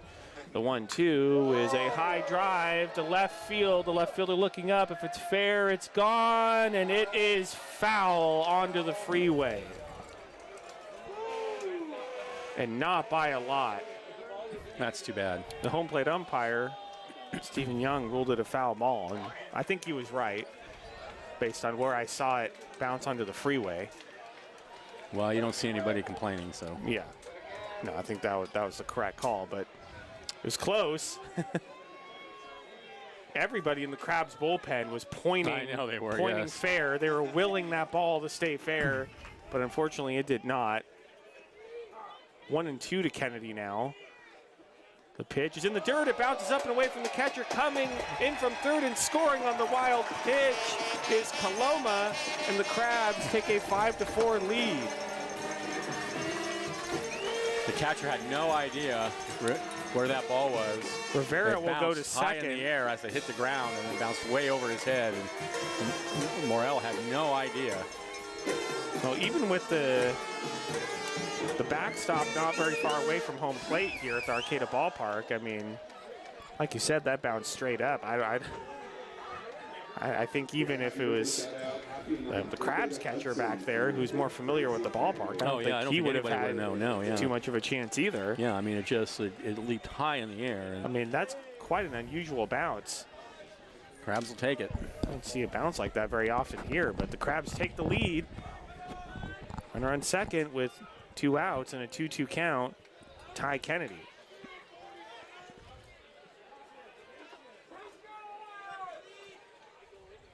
Two in the dirt again. Count goes full 3-2. And check down to first, and John Swanson says Kennedy did not go. Crabs doing what they do best, and that's putting together very good at-bats and capitalizing off of mistakes, errors, wild pitches, walks.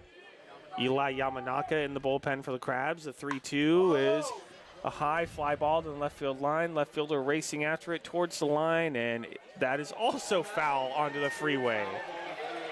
And Ty Kennedy has hit 2 freeway foul balls in this at bat. I don't remember the last time I've seen that, Benjamin. No, I don't know either. 2 freeway foul balls on the same at bat. See if you can straighten one out. That would be ideal.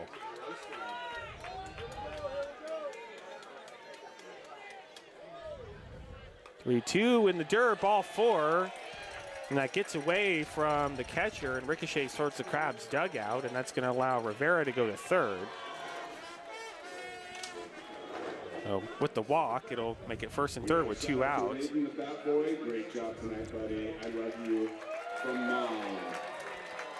And pitching coach for the Rogues is going to come out. We got a right-hander just starting to warm up in the pen. I don't think he's been up for very long. We also have a shout out to Bat Boy Easton. From one Bat Boy to the other, great work from Well, I think the Rogues pitching has been a struggle for them so far this season. And they obviously have a good offense, but I mean, the Crabs have been able to come back. Yeah. Came back, I believe, the Saturday game in Medford and won, and then obviously the Crabs exploded for the Sunday game up there in Medford. Shotgun starts at 9 a.m. Check at 8 a.m. So the meeting now adjourns. HumbleCrabs.com/golf is where you find all the info. Humble Crabs Golf Tournament.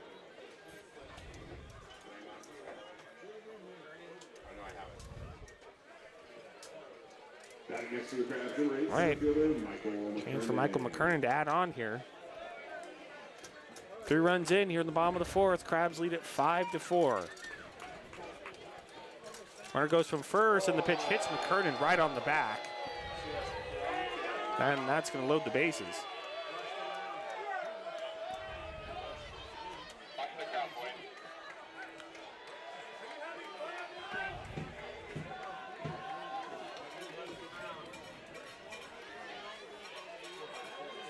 Bases loaded for Jet Ruby.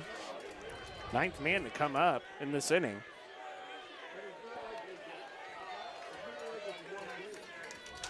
Number 40, Jet Ruby.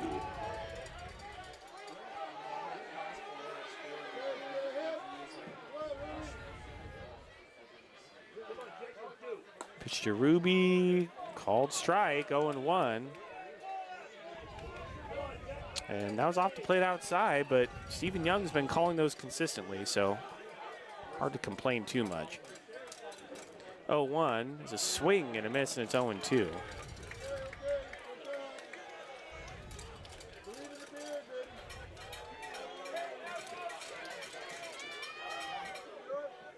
Ruby has hit in all 4 innings tonight so far. 0-2, high and outside, 1-2.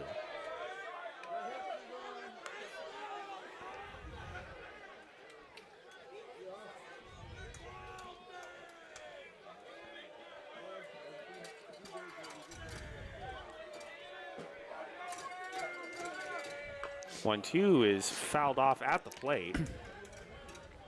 Stays 1-2.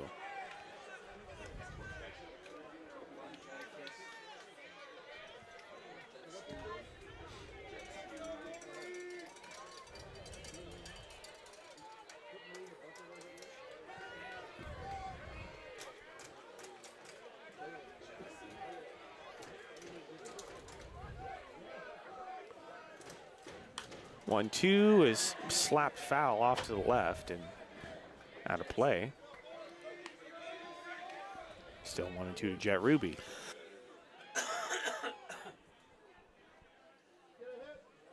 There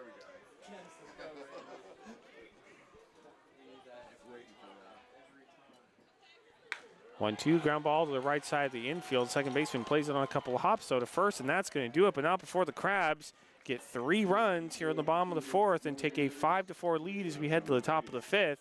You're listening to Crabs Baseball, 107.3 FM.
Welcome back to downtown Arcata, top of the 5th inning.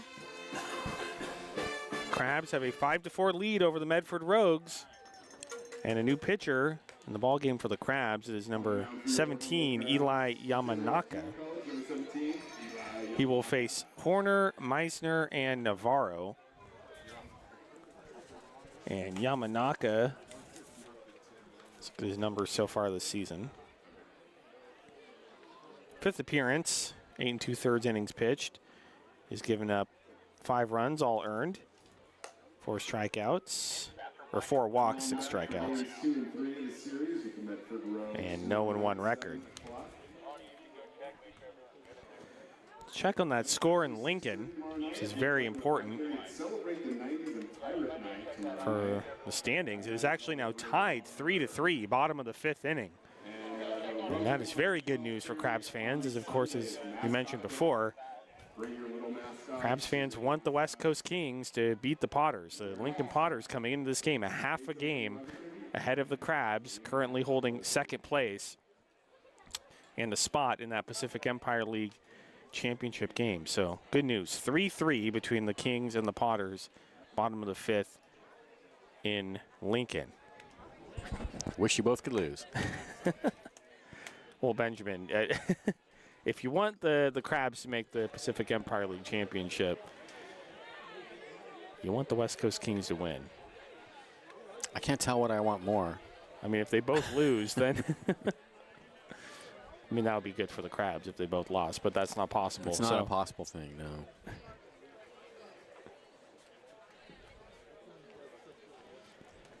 All right, Tyler Horner ready to step in. Meeting between Ethan Rivera and Yamanaka ends.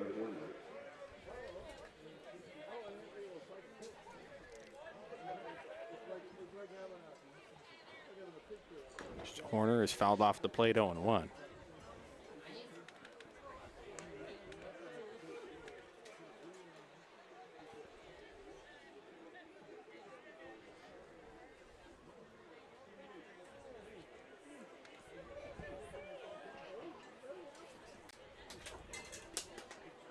One sprayed foul off to the left. It's 0-2. Shutdown inning would be really important here for Absolutely. Yamanaka after Crabs gave him a lead. 0-2 is low and outside, 1-2.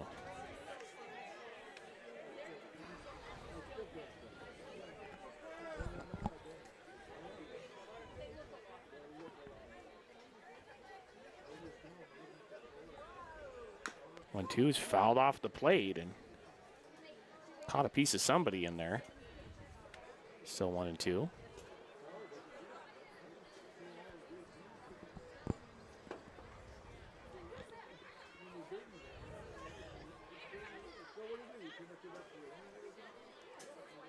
One-two pitch, ground ball to the left side of the infield. Kennedy, the shortstop, picks it up. Throw to first, 1 away.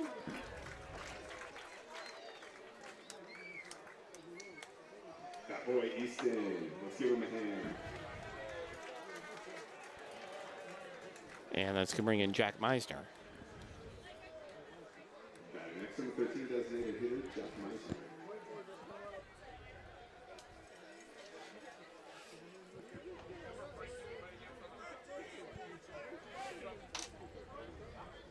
Meisner, there for a strike, 0-1.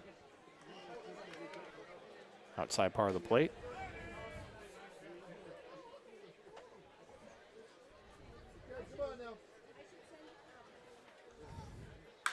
One is a fly ball at the center field. McKernan racing in. It's actually going to fall in between the second baseman, Ruby, and McKernan, the center fielder, and that's going to be a 1-out single for Meisner. A little soft, 62-mile-per-hour off the bat blooper. That is the very definition of a blooper. Can of corn, as Hoke used to like to call those. I think I've heard Mike Krukow call that a duck snort. Yeah, although it's not really high, it's not really high enough to be a can of corn. That's usually a higher pop fly than that. Bradley Navarro steps in. Push Navarro low and outside, 1-0. Speaking of Mike Krukow and the Giants, I believe the Giants have lost to the Rockies, which is Very disappointing. For anybody that has not seen their left yet, 1-0 is in the dirt, and it's 2-0. They're only like, what, 3 back in the wild card? I love the way they talk about it. They're only 3 back in the wild I know. card. I mean, the way the wild card situation is, I mean, you can look at it optimistically and say, well, they're not that far back. But then again, the Giants are just an incredibly mediocre baseball come team. on. I mean, they are the definition of mediocrity. The They 2-0 absolutely are. is low, 3-0.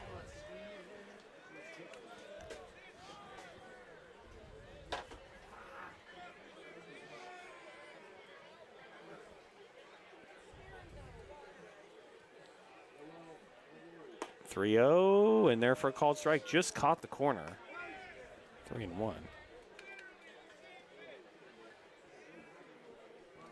Some Rogues fans not happy with the call, but according to TrackMan, that was a strike. 3-1, swing and a miss. 3-2. Well, maybe since they don't have a TrackMan in Medford, like they're supposed to, they're not as, knowledgeable of the strike zone as they might otherwise be. Well, according to Eric Ciccone, who told me they don't have a TrackMan, pitch is just low, and it's ball 4. Finn, who has the TrackMan strike zone right in front of him, was complaining. I know, right, really. I make fun of the other team, and then Finn turns around and embarrasses me. That was funny. Yeah, that was the correct call. Just missed low. It's going to bring in Cody Ferrante, first and second with 1 out.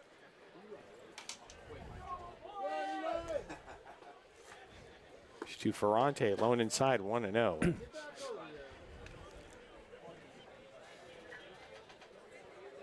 Yamanaka's going to need to rein it in here. Yeah, like you said, we need a shutdown inning. Yeah. I say we've gone past the shutdown part. The 1-0 is fouled off at the plate. It's 1-1, but still an opportunity to keep the Rogues off the board in the 5th. Wyatt, where'd you go?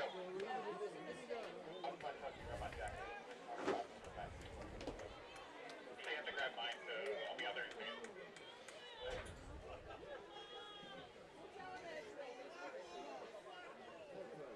1-1 is grounded right up the middle. Second baseman Ruby flips to second for 1 on to first. Yes. Double play. And that is a huge double play turned by the Crabs to get out of the inning with no damage done by the Rogues. It is 5-4 Crabs as we head to the bottom of the 5th. You're listening to Exciting Crabs Baseball, 107.3 FM. On the third base.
Welcome back downtown Arcata. Bottom of the 5th inning. Crabs lead the Rogues 5-4. It will be Avila, Ham, and Harding due up against Quinn Stewart. Batting for the Crabs, number 26, Antonio Avila. Pitch to Avila. It's fouled off the plate. It's 0-1.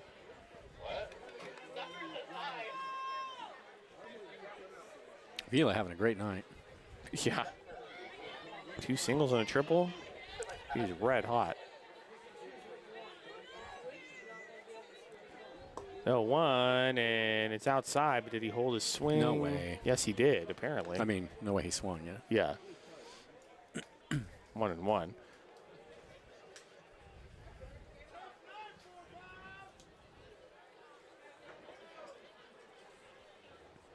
One swing and a miss. Pitch up high. Foul tip into the glove, 1-2.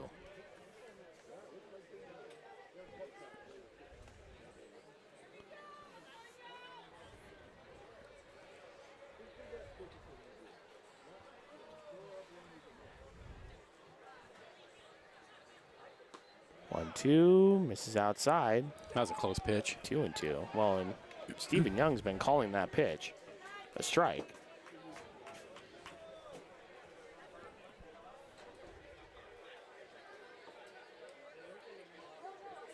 And pitches way low and outside. Count goes full 3-2. You can just put it in right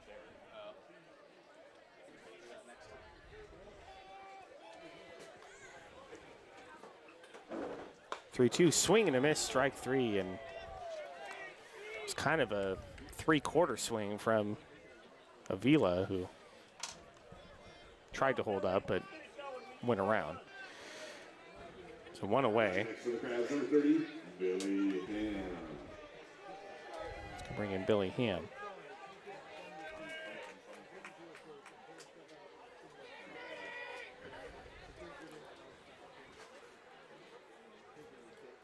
Pitch to Ham. Outside 1-0.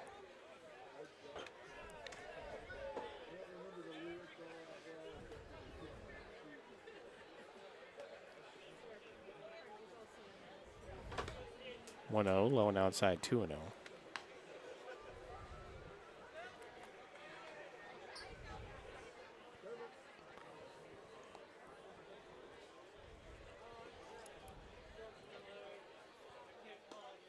Low and inside 3-0.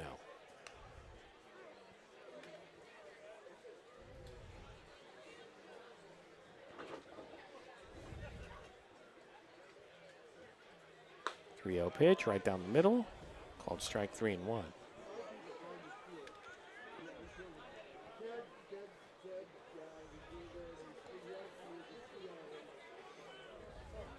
Pitch.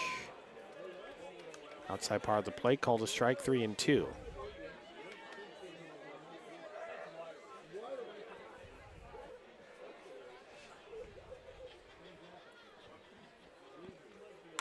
Two's a line drive in the center field. Center fielder coming in and makes the catch. 2 away. Liam Barrett was 99 miles an hour off the bat, but unfortunately right to broke center fielder Liam Barrett. Nobody on, 2 away.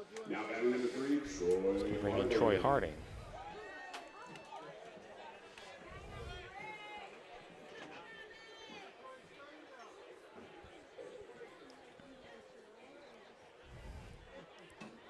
To Harding is in the dirt, 1-0.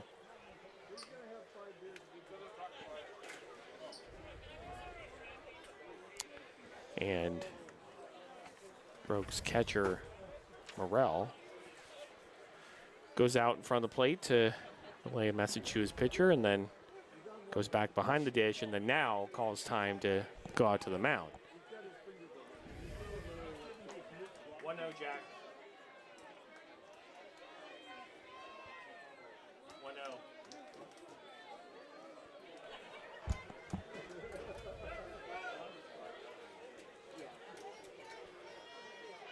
And I think Quinn Stewart is injured.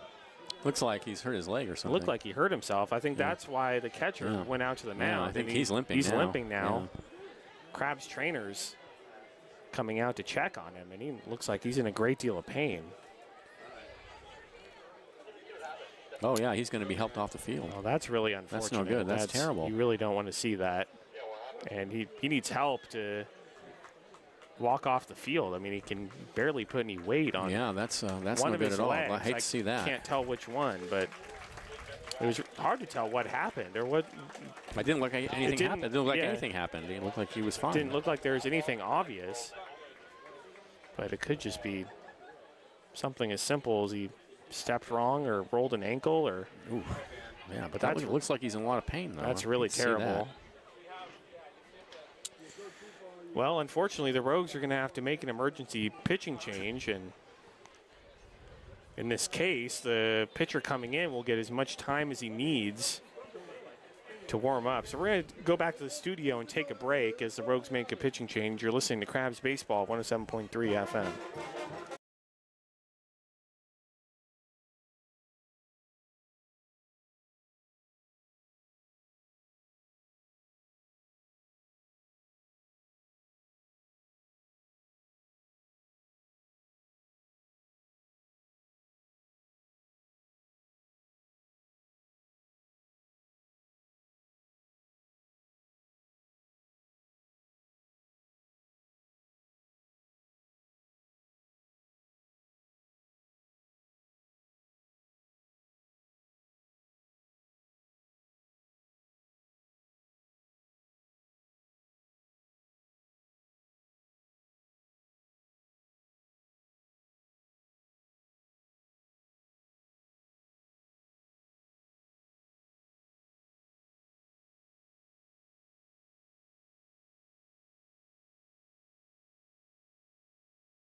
Welcome back. Bottom of the fifth inning. There are 2 outs. There's a 1-0 count on Troy Harding. And new pitcher in for the Rogues after Quinn Stewart suffered an injury on the mound. Do we know who this is? 31. Hunter Grasser, number 31. The 1-0 pitch is popped foul out of play, 1-1.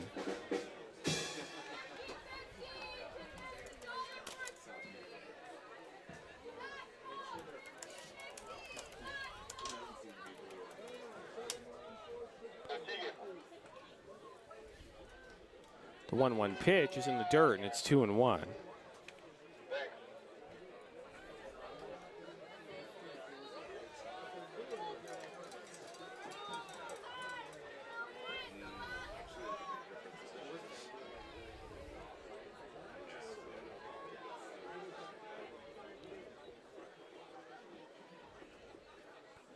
Two-on pitch, swing and a miss, and it's 2-2.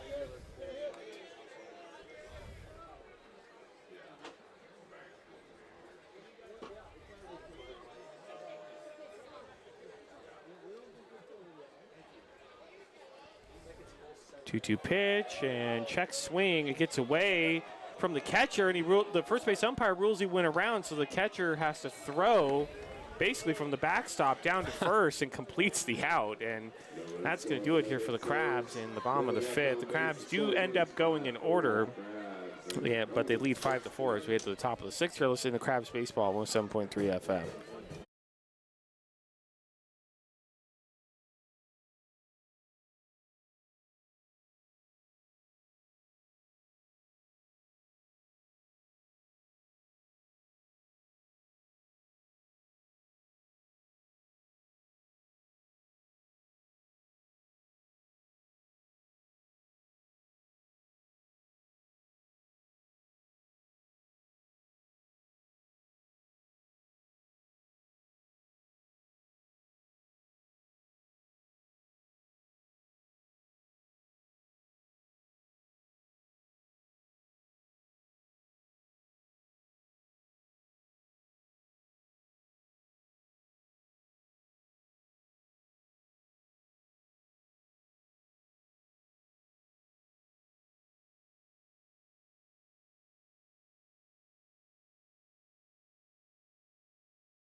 Welcome back downtown Arcata, top of the sixth inning. The Crabs lead the Rogues by a score of 5-4.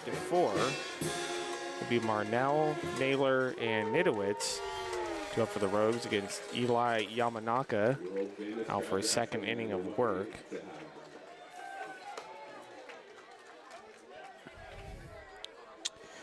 Well, bad news for the Crabs. The Lincoln Potters have just taken the lead 5-3 over the Kings, bottom of the sixth in Lincoln. Of course, Potter's a half a game ahead of the Crabs coming into this game, so we want the West Coast Kings to win that game and win that series, hopefully. But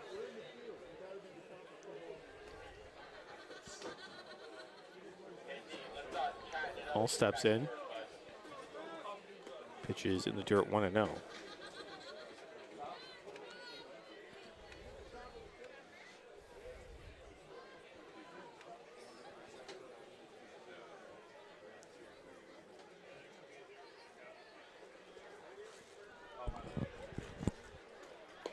Low and inside, 2-0.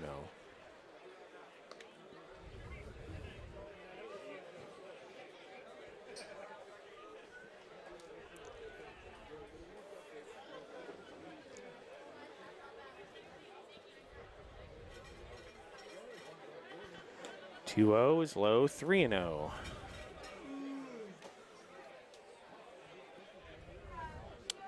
So overall, it's been a very slow baseball game. Yeah, it sure has. This might be one that hits the 3-hour mark. 3-0 is in there for a called strike, 3-1. And there's every possibility it'll be tied. Oh, yeah. Going in extra innings, so this could be a long game. 3-1, outside ball 4. Off walk for the Rogues. Second walk issued by Yamanaka, bringing Langan Naylor. These teams are very evenly matched. I know the game on Sunday in Medford, the Crabs blew out the Rogues, but I don't think that really showed how evenly matched these two teams are overall. Naylor shows bunt and bunts it foul at the plate. 0-1. And they're only separated by a half a game in the standings. So a crucial series for both teams. And if you want to come and see some competitive baseball where both teams need to win, this is the series you want to go to.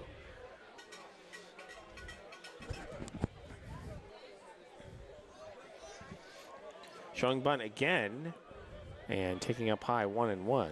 Wind is still blowing out, which is rare this time of night. Hey, usually once it gets dark, the wind dies down. But not tonight. It's pretty breezy still out on the field, and the center field flag blowing pretty much out towards left center. Our walk to the ballpark was very windy today, early afternoon. The 1-1 shows bunt and takes way high and inside, 2-1.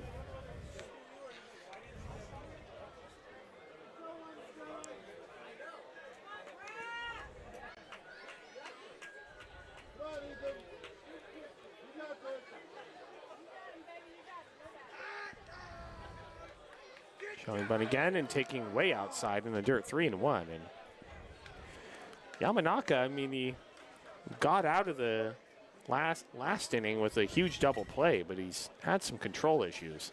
Well, we've got a right-hander warming in the pen.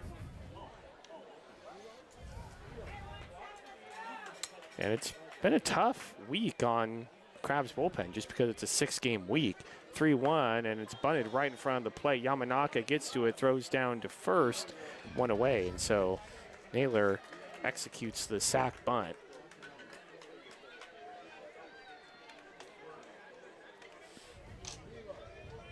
Runner at second with 1 out.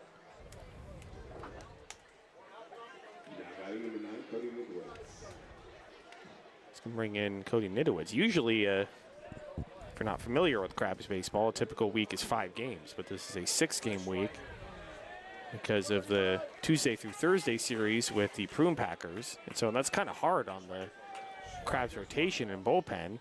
Pitches in there for a call, strike 0-1. Ty Schwager out in the bullpen for the Crabs. I mean, because usually, you know, Robin has his typical 5-man rotation. I'm sure that's why Standish started tonight, right? You have to pull a 6th man out of the bullpen to start a game. The 0-1 is a slow ground ball to the right side, picked up by Ruby, the second baseman, throw over to first, 2 away. And so it kind of upsets the pitching rotation a little bit when you play one more game in the week than usual.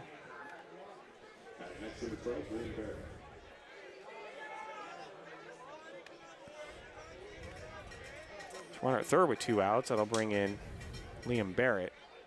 Pitch to Barrett, lone outside, 1-0.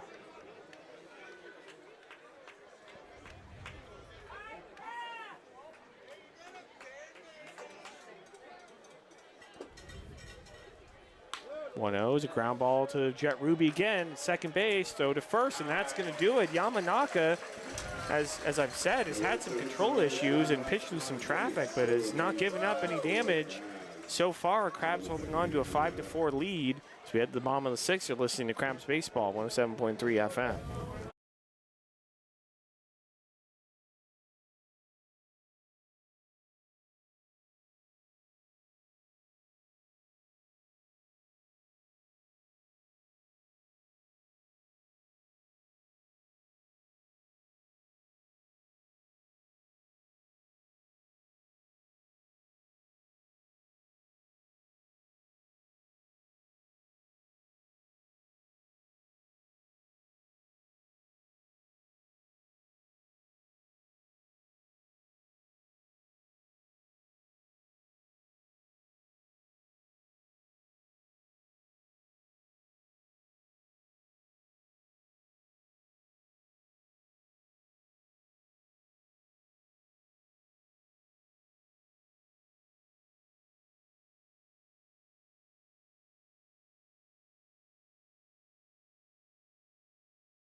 Welcome back to downtown Arcata.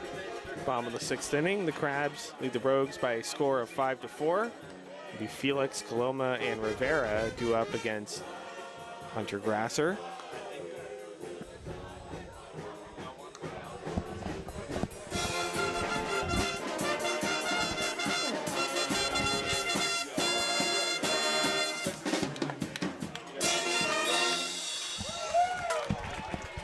World-famous Crabgrass Band.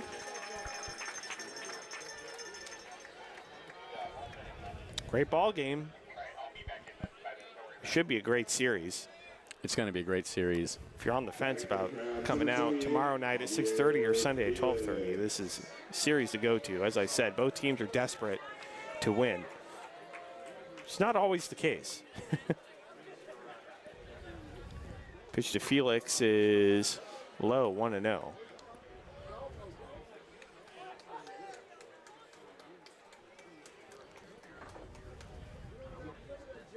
1-0 is a ground ball up the middle, but fielded, sliding shortstop. That's a hit. And it just ticks off of his glove, and that's going to be a base hit.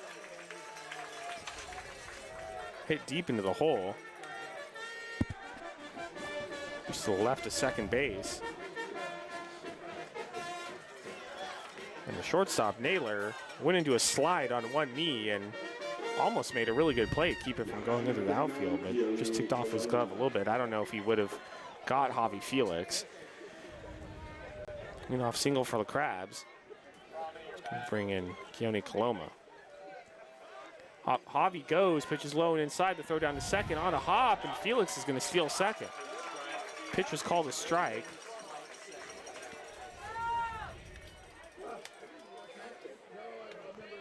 And I don't think Javi has very many steals on this season. I'm going to check on that. That's his 5th stolen base. I mean, not nothing. Certainly does not have the lowest stolen base total on the team, that's for sure. The 0-1 is a ground ball to the right side, picked up by the first baseman, and he'll take it to the back himself, 1 away. On the play, Javi goes to third.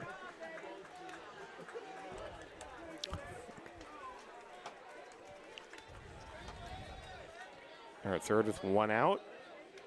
I'm bringing Ethan Rivera, who has an RBI single today. Number 6, Ethan Rivera.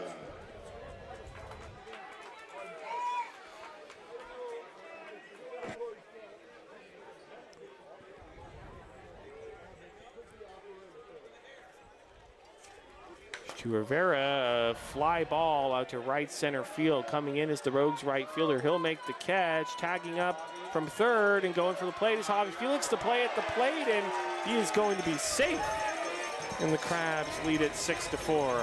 Went in standing up too. He was confident he was going to make it. Kind of tiptoed around the tag. Yeah. So sack fly for Ethan Rivera. Next in 11, Ty Kennedy. I'll bring in Ty Kennedy. A couple of RBIs now for Ethan Rivera tonight. That's a big run. And the Rogues coach is going out to talk to the home plate umpire, Stephen Young, about something. I'm not sure.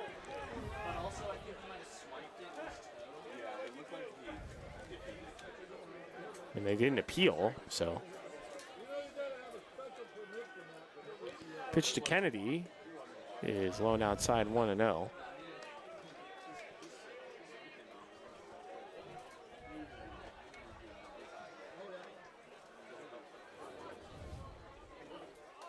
Shows bunt, Kennedy does, and going inside 2-0.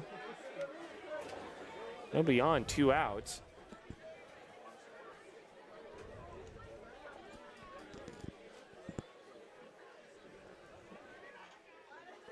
Is popped out of play foul, 2-1.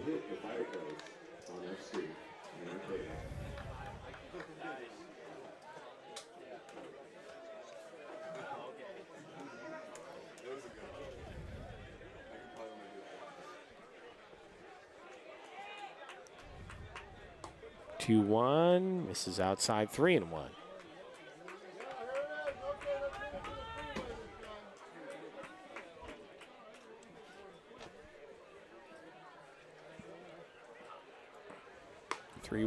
Misses outside again, ball 4, so Kennedy works the walk. Actually, the 4th time he's been on base tonight. 3 walks and a hit by pitch for Ty Kennedy. So still officially 0 for 0 in 4 plate appearances. And that's going to bring in Michael McKernan.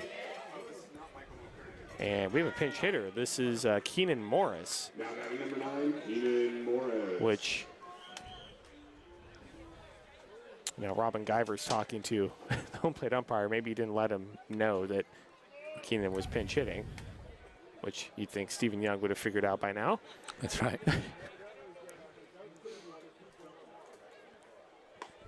Runner started to go and then stopped and pitches a called strike to Morris, 0-1. The reason I'm always concerned when there's a pinch hitter for the Crabs is Robin Guyver rarely makes substitutions at the plate for strategical reasons. And hopefully McKernan didn't hurt himself. Runner goes, 0-1 is fouled off to the left, and it's 0-2.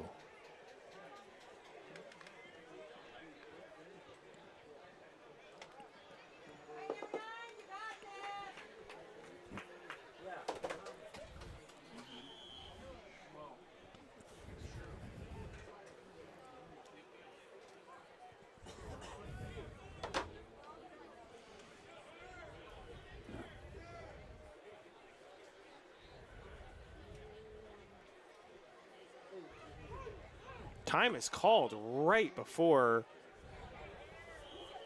Grasser threw that pitch, and he threw the pitch anyway, which is What you're supposed to do. what you're supposed to do as a pitcher, because if you try to stop in the middle of your delivery, that could open you up to serious injury.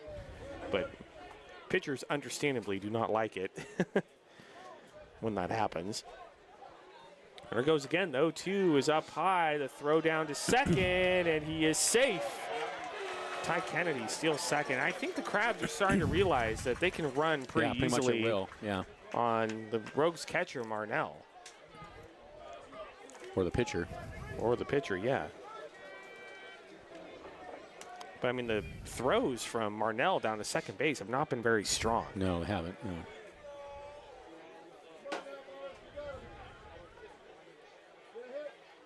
1-2 is in the dirt, and it squirts away from the catcher, and Kennedy is going to get into third base Pass ball. on the pass ball.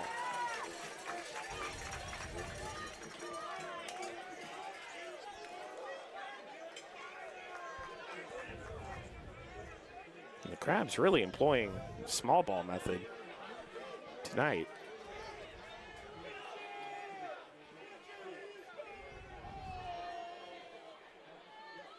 2-2, ground ball right up the middle past the pitcher, glove by the shortstop. The throw to first is wide, and it gets away from the first baseman. A run's going to score. That's Ty Kennedy, and the Crabs lead it 7-4. That's a hit. That's going to be a base hit, RBI single for Keenan Morris. And that was hit right up the middle. That would have been a really tough play for Langan Naylor. Now batting for the Crabs, number 40, Jet Ruby. Let's go bring in Jet Ruby. Throw over to first, and Morris is back in safely. Crabs, I don't believe, as that pitch is called a strike just off the plate outside. Oh, and when the Crabs only have one extra base hit tonight. Yeah, that's the triple by Avila. 0-1 is popped up off to the left, foul territory. Third baseman making his way over near the Crabs dugout and makes the catch. That's going to do it here in the sixth. With the Crabs, they get 2 runs. They lead 7-4 as we head to the top of the 7th. Stay tuned. The Professor, Benjamin Schaefer, will take you the rest of the way. You're listening to Crabs Baseball, 107.3 FM.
Welcome back to downtown Arcata, top of the 7th inning. The Crabs lead the Rogues by a score of 7-4.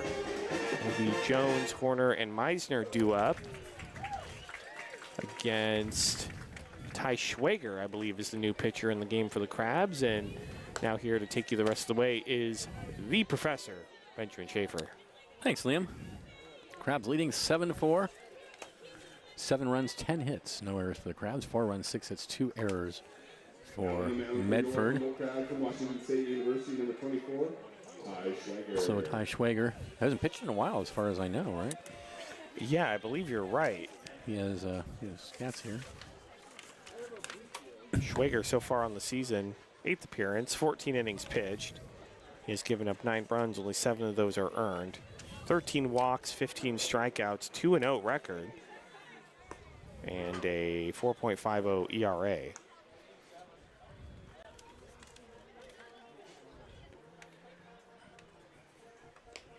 All right.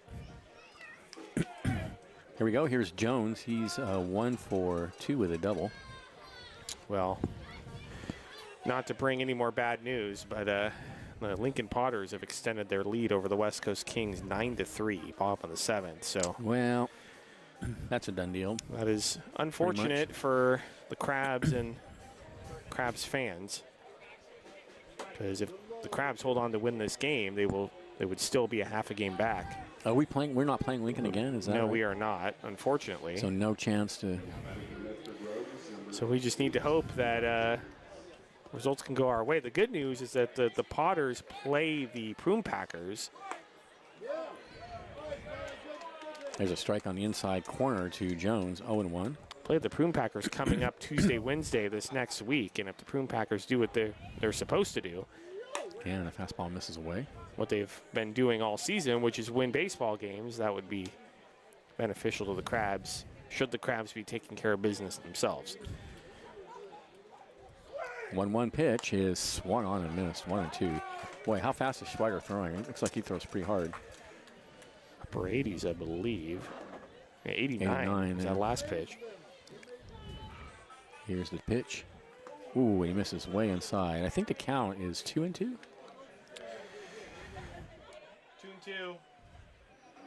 Lock in. It's just happened. Oh, was it slow to update? It's like honking at someone when the light just turned. Oh, yeah. 2-2 pitch. Swung on and missed. Got him. A fastball down and away. Nasty pitch. 1 away.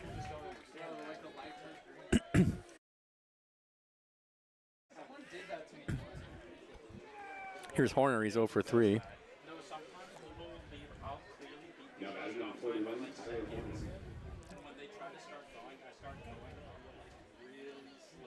And there's a fastball taken for a strike on the outside corner. Good pitch.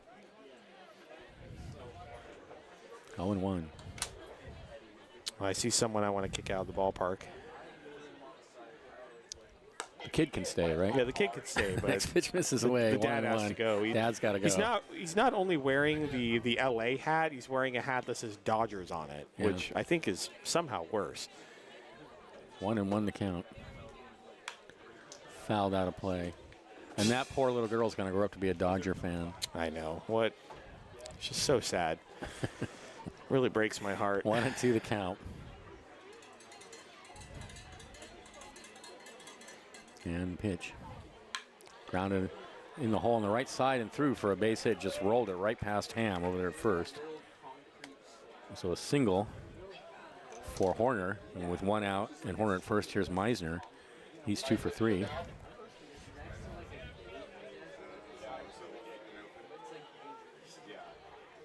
Now batting number 13, Jack Meisner.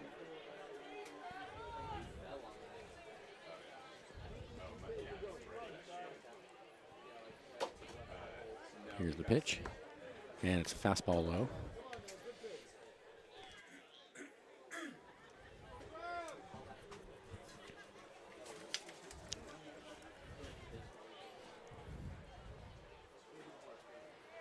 The 1-0 in the air to right center field. That's trouble. That's into the gap. That's going to roll all the way up to the fence. They're going to wave Horner around third. He's coming in. He will score easily on a stand-up double by Meisner. And it's 7-5 Crabs.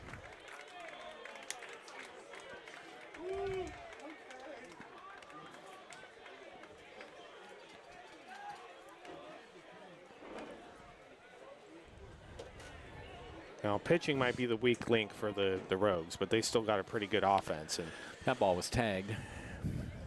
game's not over by a long shot. Next number 39, Bradley Navarro. So runner out second, 1 out. Here's Navarro. He's 0 for 2.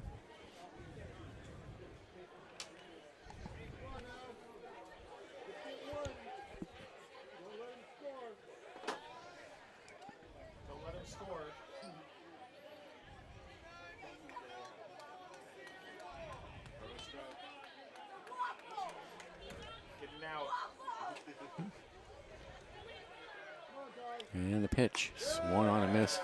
Right down the middle. Looked like he took something off. Yeah, it was only 79. I mean, Schweiger's been, his fastball is up in the upper 80s, and the go down to 79. Good change of speed. 0-1. Look out at second. Here's the pitch. The runner's going. The pitch is outside, and Rivera drops the ball, so that's a stolen base. Yeah, I think he just tried to get a grip on the baseball and Couldn't do it. never got one. So Meisner over at third now with 1 out, and the count 1-1 to Navarro. Crabs leading by 2. Here's the 1-1. That's a strike on the inside corner, knee high. Perfect pitch. Perfect pitch. Right on the corner. Navarro didn't like it, but it's a strike. Tucked perfectly in there. Let us help you help us. 1-2 the count. Schweiger deals. In the dirt, nicely blocked by Rivera.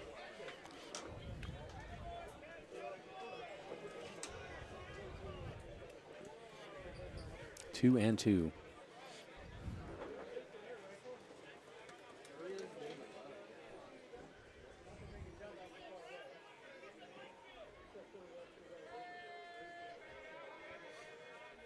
And the pitch.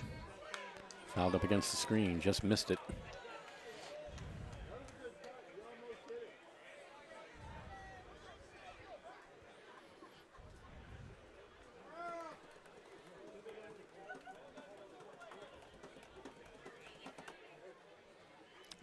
So we'll do again, 2-2. Meisner over at third. And the pitch, grounded back up the middle. That's going to score the run. And Kennedy bobbles and throws too late to first.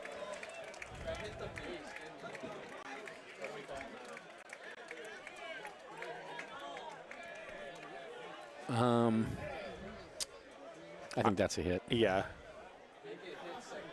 That's a hit. 7-6 now. That ball hit second base, and that's part of why. Is it Kennedy out there? Kennedy dropped it. I was going to advise you that that would have been a very tough play. Yeah. So with Navarro first, here's Ferrante. He's 1 for 3. He's grounded into a double play. Crabs holding on to a 1-run lead, but the tying run is over at first. Still only 1 out. Throw over to first, and ooh, that was very close. I thought they had him.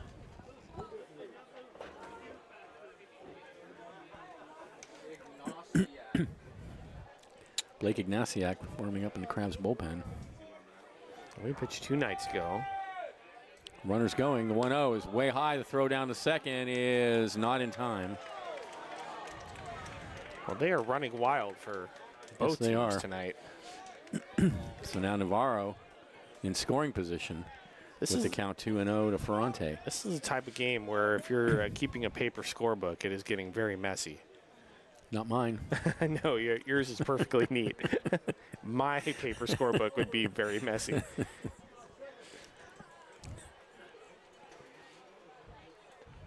The 2-0 down low. 3-0. No me gusta. Indeed. No me gusta.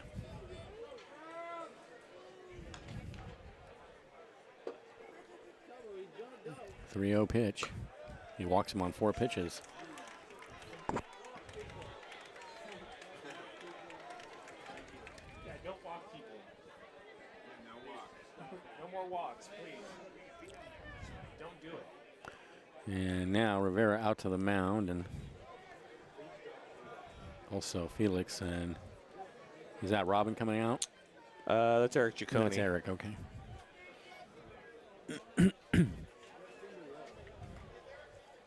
So first and second, 2 runs are already in. And Schweiger just having trouble holding the lead here. I mean, out of the 3 Crabs pitchers that have pitched so far tonight, I mean, none of them have really had an No, overly dominant game. No. I mean, they have not. definitely had some clutch innings where they've kept runs from scoring, and that's why the Crabs still have the lead at this point. But neither Standish, Yamanaka, or Schwager have had super clean innings. Yeah, Yamanaka didn't give up any runs, but he did have Pitched he to was a in lot some of trouble. traffic. Yeah. Which, I mean, you know, when it comes to pitching, you just have to do well enough to win. That's all that matters. Here's Marnell. First and second, still only one out.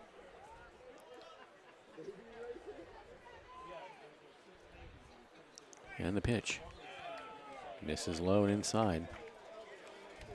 Felix is in on the grass at third.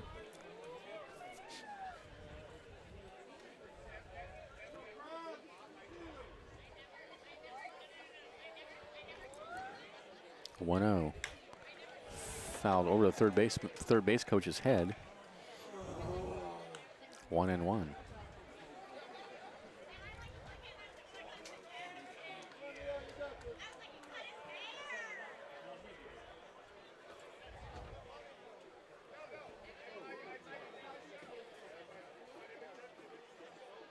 Runners go. The 1-1 is fouled out of play. Man, we really have two aggressive base running teams here tonight. Yes. I don't remember the Rogues being this aggressive up in No, Medford. not at home. So 1-2 is the count to Marnell. He's walked twice and struck out. Big pitch here. Here's the pitch. Oh, and he just misses low with a fastball. 2-2. Zone scraper. Zone scraper.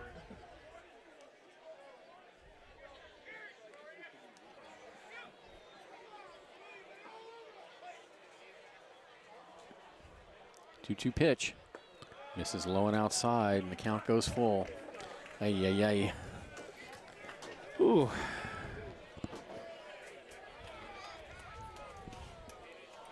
Another ball gets away from the Crabs bullpen. I think that's happened several times.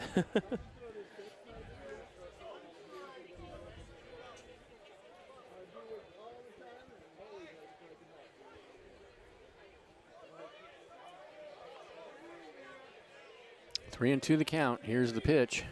Oh, he walked him. Bases loaded. That's going to be it, I'm sure.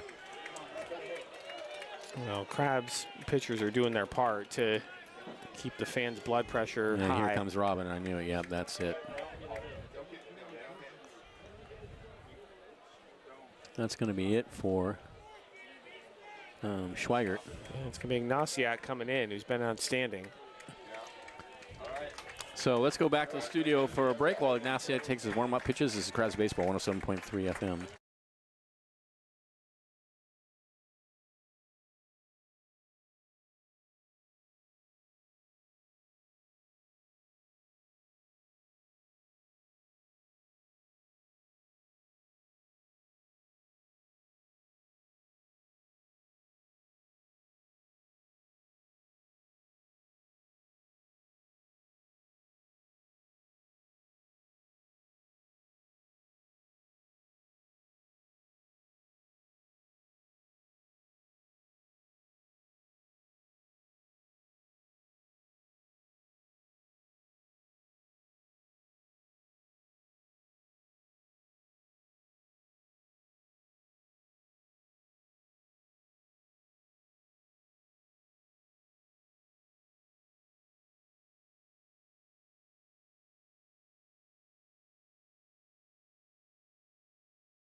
All right, we're back. Bases are loaded with only one out for the Rogues. It's 7-6 in favor of the Crabs. Blake Ignatiak on in relief.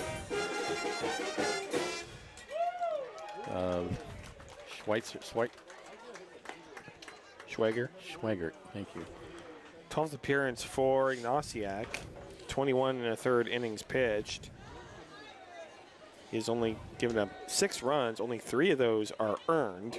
15 walks, 28 strikeouts. 2-0 record with 3 saves.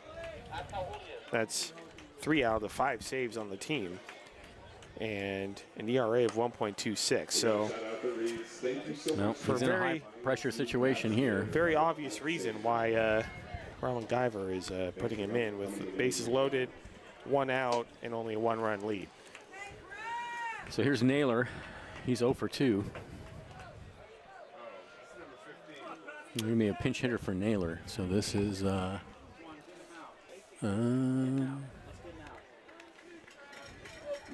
Frankie Rutigliano. He played against the Crabs in Medford. Yes, he did. And the first pitch is a fastball taken for a strike on the outside corner. Perfect pitch. Perfect pitch. The ground ball is going to be Nasiek's friend here, hopefully. 0-1. I think he's got to go for the strikeout. The 0-1 is popped in the air, shallow right field. Play is made. Here comes the runner. Here comes the throw. And he's a dead duck. A perfect throw. Perfect throw from right field. Zach Castaneda by Avila out there in right field. And they nailed him coming home. And that ends the inning. What a play. What a play. That was beautiful. Oh, my God. Navarro out by a mile trying to score on that. No way, no how. And that ends the inning. Let's go into the 7th inning and the 7th inning stretch. Oh, I see some top shelf out there too.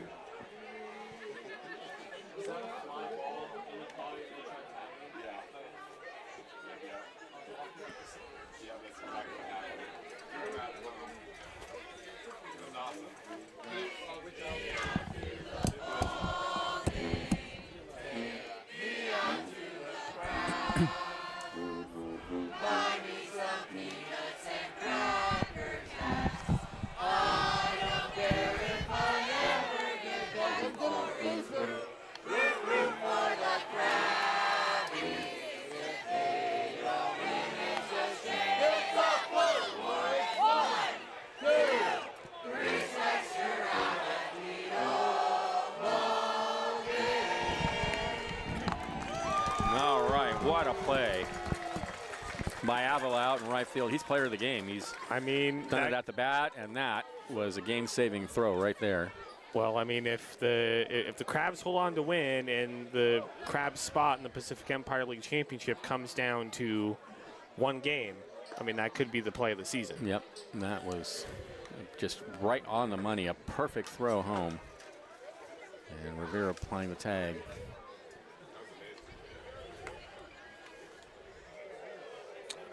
What a game. Yeah, really. And now he's going to lead off. Yeah, it's usually the guy who makes the play that leads off the next inning, right? Isn't that how it goes? 1/9 of the time, yes. It just seems like it. I know, it does always That's seem what like people that. say. They do say that, yes. So here is Avila, and he takes a fastball low. This is this still the same pitcher on the mound? This is Grasser. Still Grasser, yes.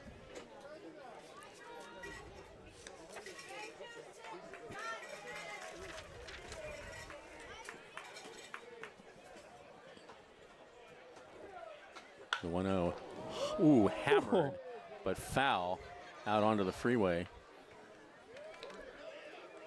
Just missed that pitch. Man. What if he hit a home run now on top of the triple and the 2 other hits and the great throw from right field? Just add on to his fantastic night. 1-1 the count. And he hits that one hard on the ground. That was towards third. Takes a very high hop. And the throw is offline, and they're not going to get him.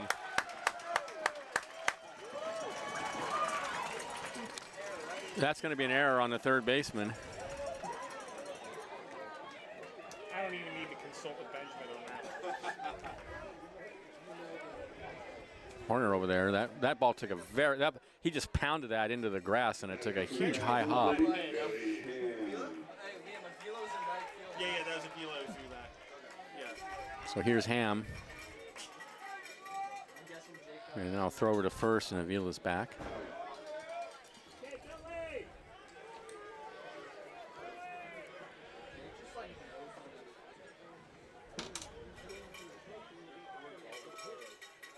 Another throw to first. 7-6 Crabs. 7 runs, 10 hits, no errors for the Crabs. 6 runs, 9 hits, 3 errors for Medford. Here's the pitch. And he's going as Avila, and the throw down to second is in time, and he's out by about a mile.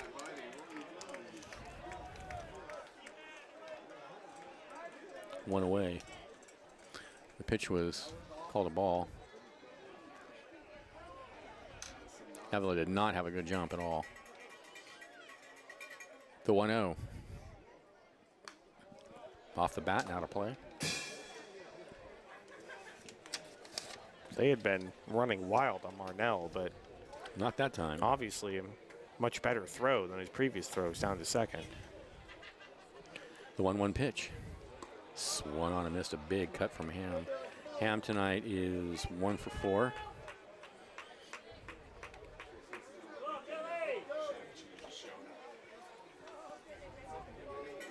The 1-2. Swung on and missed. Got him. That nasty breaking pitch. That was a nasty pitch. 2 away. Here's Harding. 2 for 3.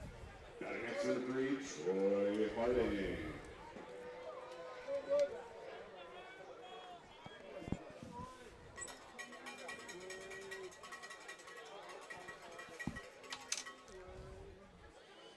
And the pitch. Fouled out of play.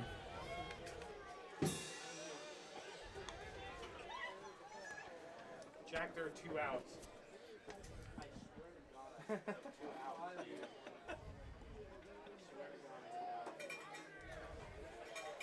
Here's the 0-1. That's a called strike on the outside corner.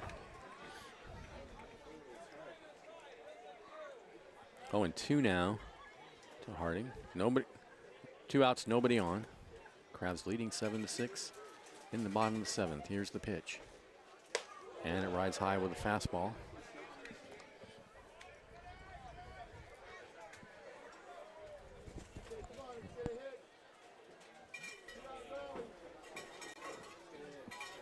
The 1-2. Grounder in the hole on the left side, picked up by the third baseman. And that ends the inning. For the Crabs, no runs, there were no hits, there was an error, and nobody left. And at the end of 7, they lead 7-6. This is exciting Crabs baseball, 107.3 FM.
We are back.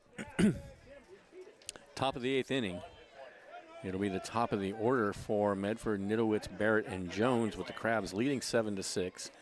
And is this still Blake Ignasiak out on the mound? Yeah.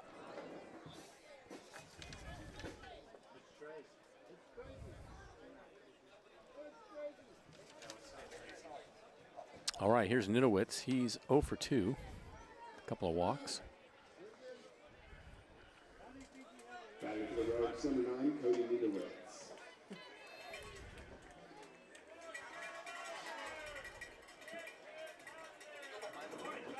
Here's the pitch.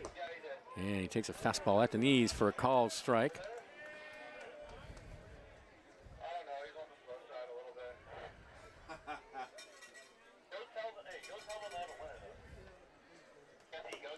And there's a pitch to misses low and outside, 1-1.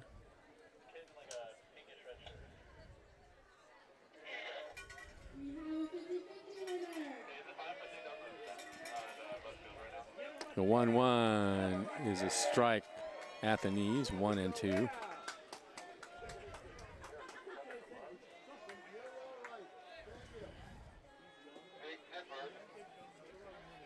And the 1-2 sails outside. 2-2 now the count to Nidowitz.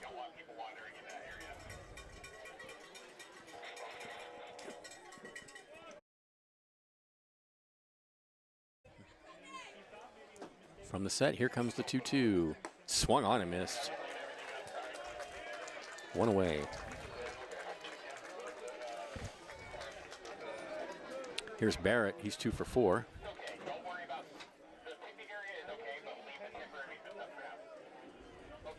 Next, number 12, William Barrett.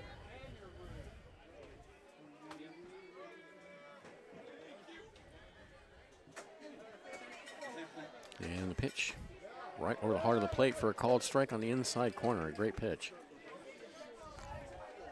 0-1.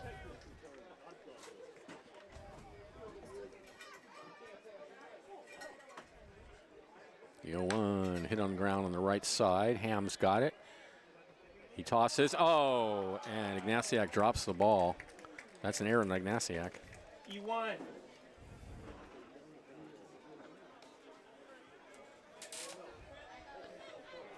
That puts Barrett on at first with 1 out. Here's Jones. He's 1 for 3 with a double. Batting next, number 8, Levi Jones. Masiak was a little bit slow getting over there in the first place, and Barrett hustled down the line. But they would have had him. Next pitch is a fastball outside, 1-0. So runner on first, 1 out. And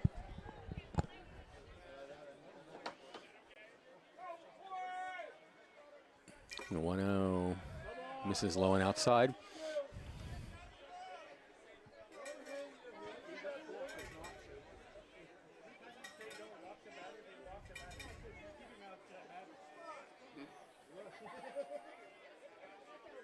Two-0 pitch. Swung on and missed. A big cut there on a slider. Cut over the heart of the plate. 2-1.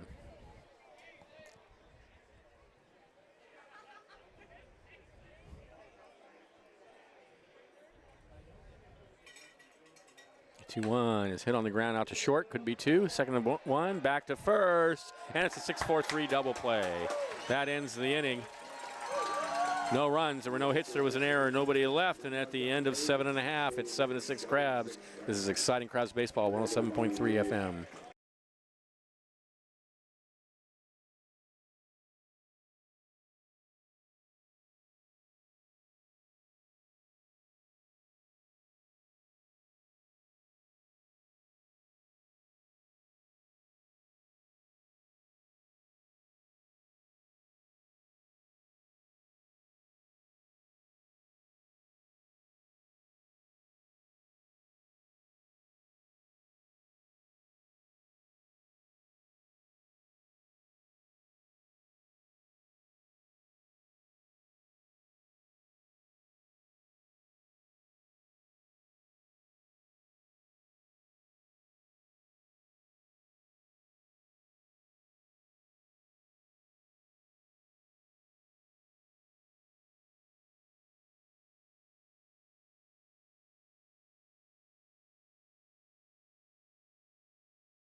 Welcome back to the ballpark. Bottom of the 8th inning. Felix, Coloma, and Rivera for the Crabs. And do we have a new pitcher on the mound? Let's see. 31. Still Hunter Grasser. Still Grasser, huh? In the top of the 9th inning, it's going to be Horner, Meisner, and Navarro, the harder of the order for the Rogues, with the Crabs leading at the moment 7-6. We'll see. Crabs could certainly It goes without saying, I suppose, use some insurance runs here.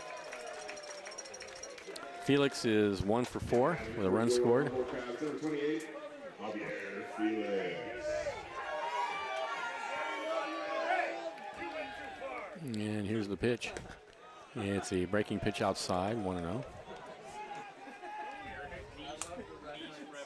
I know. Only select Crabs fans will get that. The 1-0. Check swing, and he fouls it over into the concession area.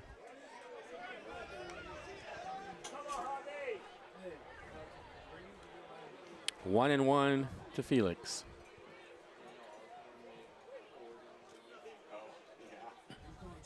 Next pitch is popped high in the air, back of second base. And it's the second baseman Jones calling for it, and he's got it. One away.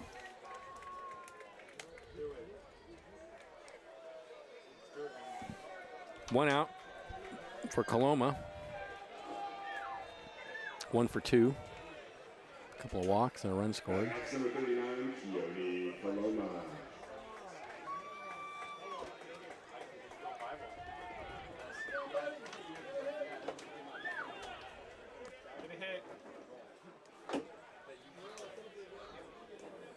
And the pitch to Coloma, he takes outside.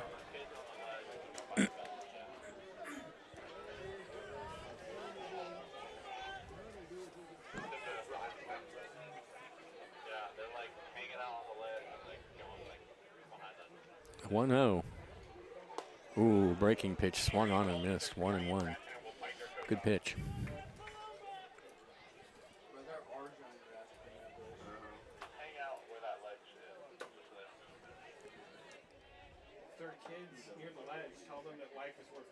A ball and strike the count. Here's the pitch.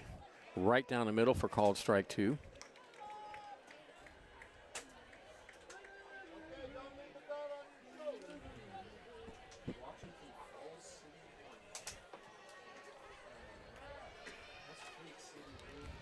The 1-2. Grounder over to first. He's going to take it to the bag himself. 2 away.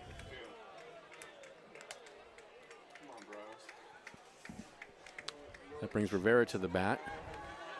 He's 1 for 3 with a sacrifice fly. Got an extra Crabs in the 6, Ethan Rivera. Walk over there. They're just sitting right there, though. They're not going behind it.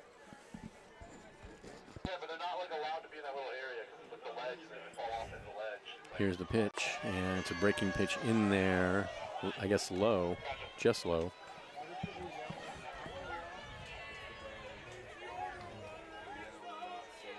Want to know the count.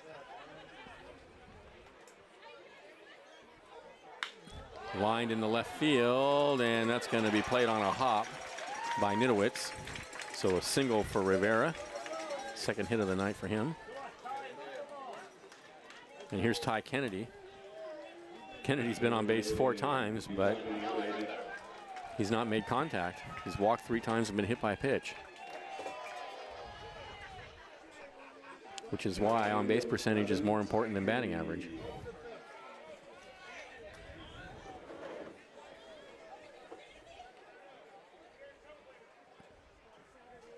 Here's the pitch. Swing and a miss at a fastball down in the zone. 0-1. 2 outs. Rivera over at first. Crabs leading 7-6 in the bottom of the 8th inning. Just the kind of ball game we were expecting to see. The 0-1 is a fastball taken for a strike on the outside corner.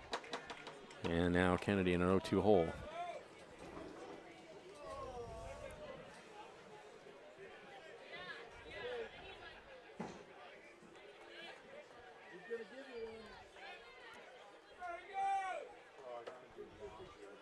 From the set. Grasser deals 0-2, swung on and this got him. Inning over. No runs, a hit, no errors. A runner left for the Crabs. And at the end of 8.5, they lead at 7-6. Stay tuned. Top of the 9th inning coming up. This is Crabs Baseball, 107.3 FM.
All right, here we go.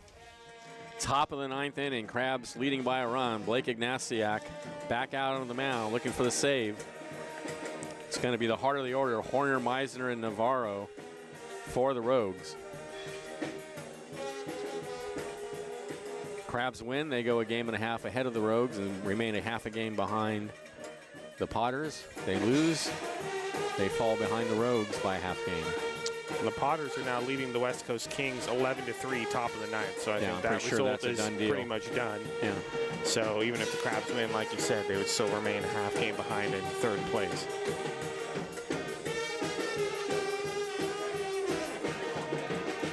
But what would be important here is keeping that separation between 3rd and 4th.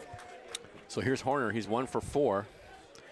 Ignasiak sets and comes home with a breaking pitch that misses low and outside.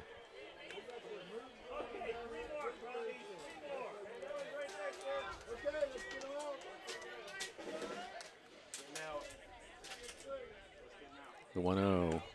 Right down the middle for a called strike. 1-1. Let's get 3 outs. Let's get 3 outs so we can win the game. Let's win the game. We want to win.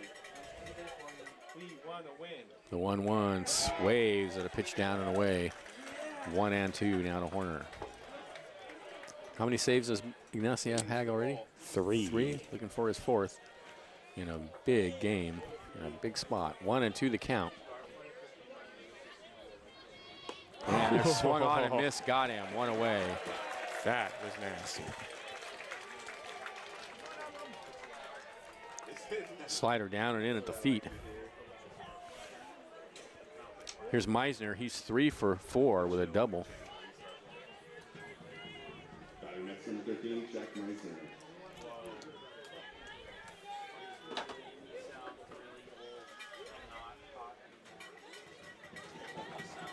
And the pitch. Fastball misses away.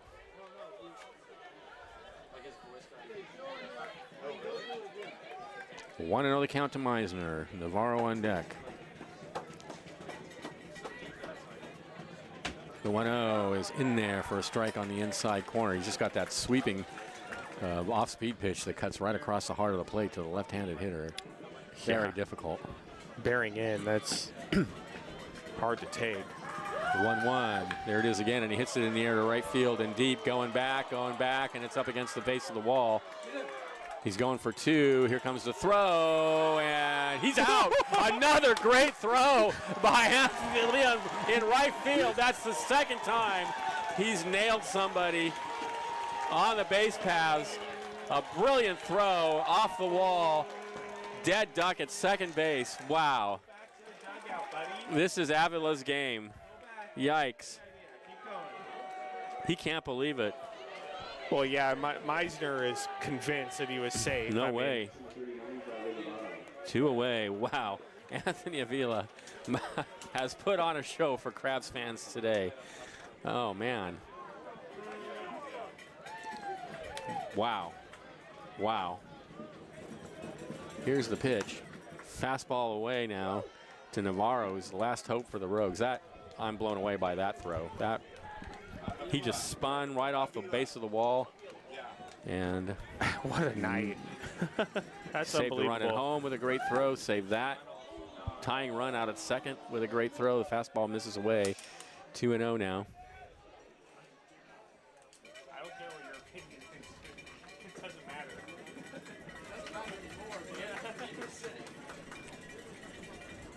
The 2-0. Breaking pitch called. Strike on the outside corner. 2-1.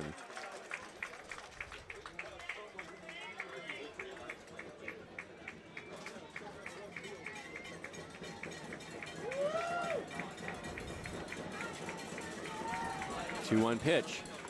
Called strike on the outside corner, and the Rogues are down to their last strike.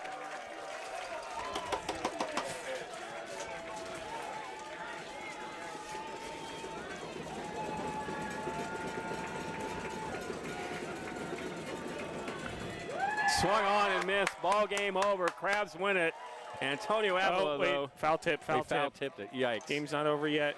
I was just going to. I thought it was swung on and missed I too. thought he missed it too. So it's 2-2 is the count instead. We'll have to do it again. Here's the pitch from Ignatiak, and that's hit in the air to center field. McKernan going back. He's under it, and that is out number 3, and that ends the ball game. Antonio Avila. I mean, Player of the if game. there's ever been a player of the game, it was Antonio Avila By tonight. far, What a ball game he played tonight. He won the Crabs Incredible. game. He sure did. Wow. I mean, 2 incredible defensive plays. Yeah, not just one incredible defensive play. I mean, 2 incredible defensive plays that directly won the Crabs game. Just amazing. Wow. Wow.